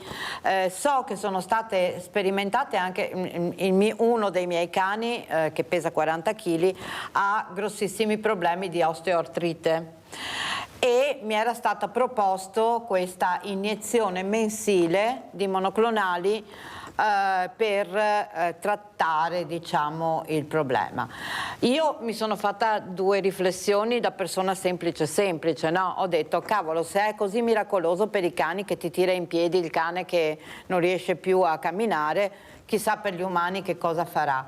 Mi sono letta un po' di cose e alla fine ho detto anche no. Lei ha esperienza di questa sperimentazione anche in umana delle monoclonali? Gli anticorpi monoclonali sono dei farmaci molto importanti perché sono delle proteine che agiscono specificamente su un determinato target, cioè su un'altra proteina che è nociva per l'organismo e quindi neutralizzandola abbiamo un vantaggio. Molti di questi anticorpi monoclonali sono utilizzati nel campo dei tumori, sia a livello di effetto tossico sia di effetto immunologico, cioè per promuovere le reazioni immunologiche dell'organismo contro le cellule tumorali. Quindi, come tutti i farmaci, vanno utilizzati con giudizio, vanno utilizzati quando servono, quando abbiamo evidenze della sperimentazione che sono veramente attivi e diciamo quindi vanno poi naturalmente valutati, perché non è detto che se agiscono nel cane agiscano anche nell'uomo o che se agiscono nell'uomo agiscano anche nel cane, quindi va preso caso per caso e comunque questi sono prodotti che vanno somministrati da parte dei veterinari per gli animali e da parte dell'uomo e da parte del medico per gli uomini. La sperimentazione, professore, proprio di questi esperimenti che si fanno con gli animali, a che punto è? Perché so che anni fa era stata presa molto di mira, non si può continuare così, poveri animali. Cosa ci dice, professore? Beh, il problema è: vogliamo avere dei farmaci utili o non vogliamo averli? Io credo che tutti vogliono avere dei farmaci che possono servire a migliorare e diciamo tutto quello che abbiamo fatto in questi ultimi 50 anni certamente ha migliorato le condizioni. Molte malattie oggi si possono curare meglio, molti tumori hanno una sopravvivenza molto più lunga, cioè i risultati ci sono stati, quindi vuol dire che questa metodologia dell'uso degli animali prima di usare l'uomo è una metodologia che è utile. Naturalmente se si trovano dei metodi migliori, ben vengano, siamo noi i primi a essere contenti. Noi vogliamo fare in modo che si ritrovino dei farmaci utili per le malattie. Più presto si trovano, meglio è. E questo è quello che credo possa interessare tutti. E soprattutto ecco, l'importanza anche di capire i farmaci, ecco, anche i farmaci scaduti, ad esempio professor Garattini, molti hanno a casa questi farmaci, visto che mancano ormai medici di famiglia, c'è il fai da te, ma me l'aveva ordinato il mio dottore, lo prendo, ma è scaduto, ma sì, lo prendo lo stesso. Ecco, cosa vuole dire professor Garattini? Questo tocca un punto molto importante, che riguarda prima di tutto, per esempio abbiamo parlato prima degli antibiotici. Che cosa succede? Succede che in generale gli antibiotici si devono assumere magari 2 volte al giorno, 2 capsule al giorno per 6 giorni, fanno 12 compresse, va bene? Se guardiamo poi andiamo a prendere le confezioni ne contengono 10 di compresse, così bisogna comprarne 2 per averne 12. Questo poi vuol dire che rimangono in casa 8 compresse. Queste 8 compresse che rimangono in casa, poi le mamme, i parenti, con tutte le buone intenzioni, quando il bambino ha mezzo grado di febbre, gli dà subito l'antibiotico. E questo è il rischio che noi corriamo. In Inghilterra e negli Stati Uniti invece le prescrizioni vengono fatte sulla base delle compresse, cioè ti prescrivo 12 compresse di questo antibiotico e il farmacista ti dà 12 compresse di quell'antibiotico. Tu le usi, non te ne rimangono e quindi non hai poi la tentazione di utilizzarle in modo inadeguato. E questo è quello che dovrebbe cambiare, che purtroppo non cambia, però avviene anche per molti altri tipi di farmaci che si danno confezioni molto ricche e se ne deve utilizzare poco. Rimane lì e poi quando capita, ha fatto bene a mia figlia, prendilo anche tu per la tua e gliene do un po', insomma, quello che sappiamo che succede correntemente e che è sbagliato. I farmaci sono cose serie e quindi vanno utilizzati con grande attenzione. Esatto, e fa bene a ripeterlo, professor Garattini, perché siamo un po' troppo superficiali. Questo fai da te, vado su internet, mi prendo qualsiasi cosa, sta funzionando anche con le droghe. Pensate a questi ragazzini che si ordinano queste droghe, che si bevono veramente il cervello, adesso è arrivata una droga dall'America che è terribile, è già arrivata anche qua in Italia, non so, io penso sia un silenzio assordante, il fumo che fa malissimo, eppure i monopoli dello Stato, sì, andiamo avanti così, se non c'è attenzione già c'è la denatalità, non so cosa succederà. Professor Garattini, come è presa la ricerca nel 2024? Che la ricerca è fondamentale, si parla da tanto di intelligenza artificiale, si parla di armi nucleari, ma vogliamo parlare anche di quello che dovrebbe fare bene all'uomo con la ricerca? Com'è il nostro paese, professore? Perché noi crediamo a quello che dice lei, prego. Noi siamo messi molto male perché abbiamo la metà dei ricercatori della media europea, se li calcoliamo sulla base del numero di abitanti. Noi ne abbiamo circa la metà, perché la ricerca è poco finanziata. È finanziata anche in questo caso per quasi la metà della media europea. Per darle un esempio, se dovessimo mantenere una situazione simile a quella della Francia, che è un paese abbastanza simile al nostro, dovremmo spendere per la ricerca 22 miliardi all'anno in più.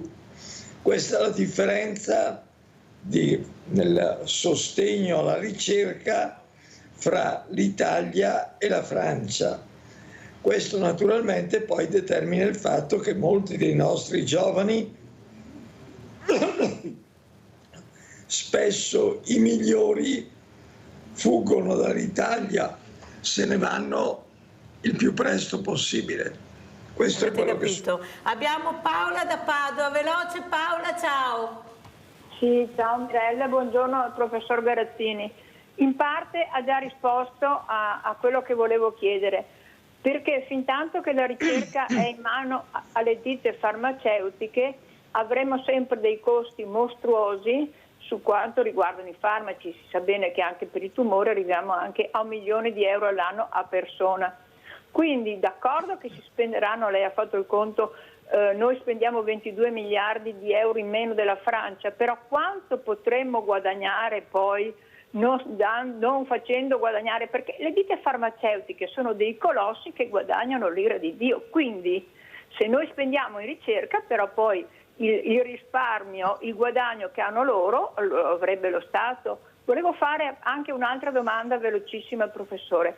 Sicuramente tanto di cappello alla ricerca, eccetera, eccetera, però se la ricerca è così seria come spesso lo è, ma non sempre anche dalle sue parole, come mai certi farmaci, per esempio anche la ZT usato per curare l'AIDS, hanno tirato fuori un vecchio chemioterapico, o adesso questo farmaco nuovo per il diabete si è scoperto dandolo alle persone, poi... Basta Paola, se no non riesco perché sono in chiusura. Vediamo se riusciamo a rispondere. Professor Garattini, prego.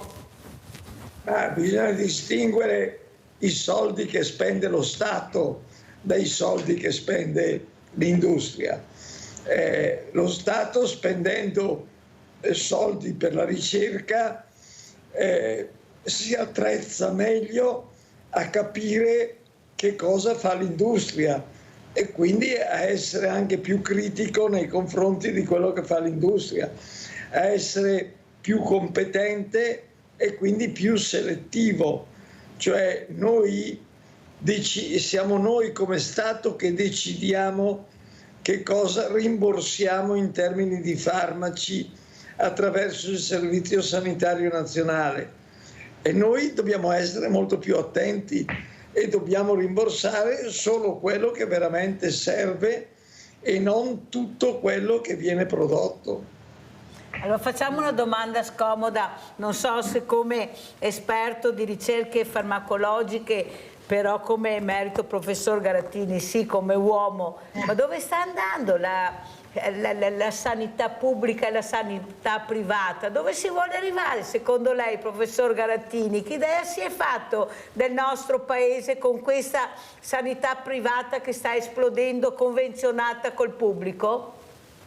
E la privata esplode perché il pubblico funziona male e quindi noi dobbiamo cercare di migliorare la sanità pubblica attraverso un miglioramento soprattutto di quello che riguarda l'attività sul territorio, perché i pronto soccorso sono affollati non perché la gente si diverte ad andare al pronto soccorso, ma perché non trova soluzione a livello del territorio.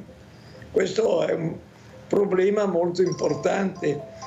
Bisogna che i medici di medicina generale si mettano insieme e agiscano tutti insieme attraverso le case di comunità.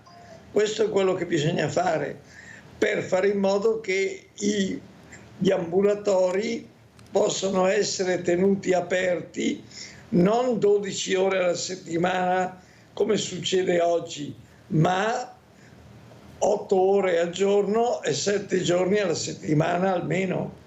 Grazie veramente professor Silvio Garattini, fondatore Istituto di Ricerche Farmacologiche Mario Negri, di essere stato con noi.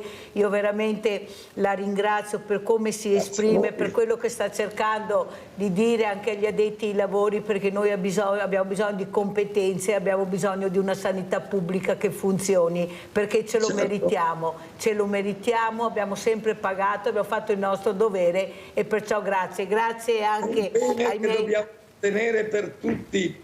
Grazie professore, grazie a Elia Adami, grazie anche a Marisa Maragno di essere stati con noi, li inviteremo ancora, grazie, andiamo a pranzo con la proposta di Mirella, anche se il professor Garattini non mangia a pranzo ma mangia la sera, andiamo a proposta.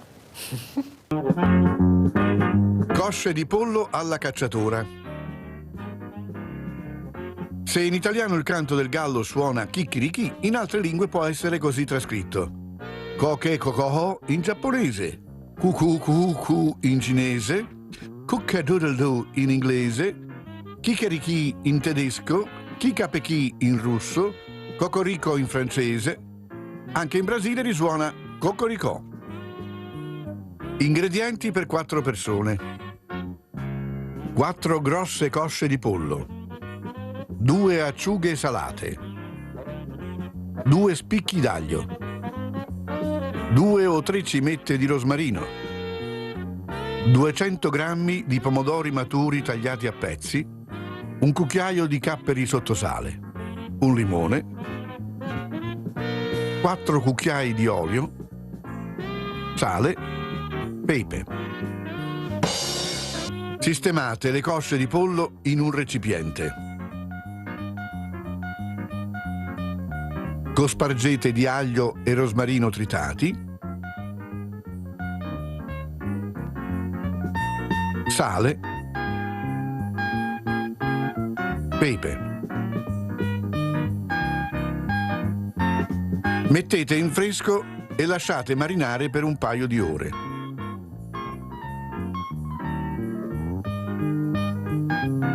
Tritate le acciughe.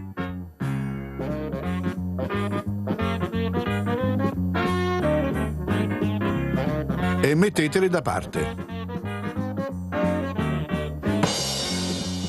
Trascorse le 2 ore, in una casseruola, fate riscaldare l'olio.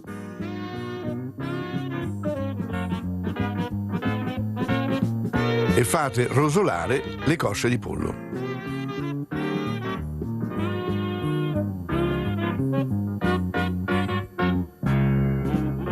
Quando i pezzi saranno ben rosolati, versate il pomodoro a pezzi.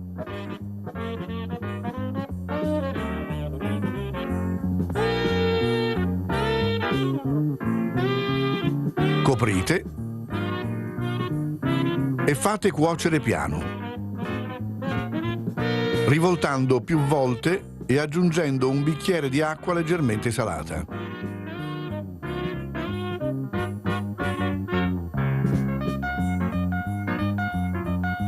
A cottura quasi ultimata,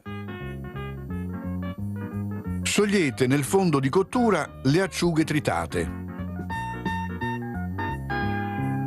Aggiungete i capperi dissalati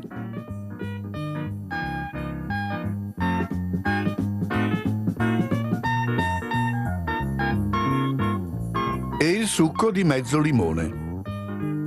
Lasciate insaporire il tutto ancora per 10 minuti.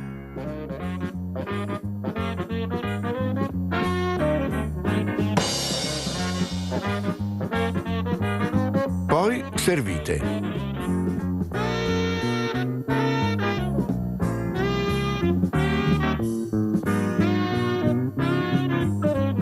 E buon appetito!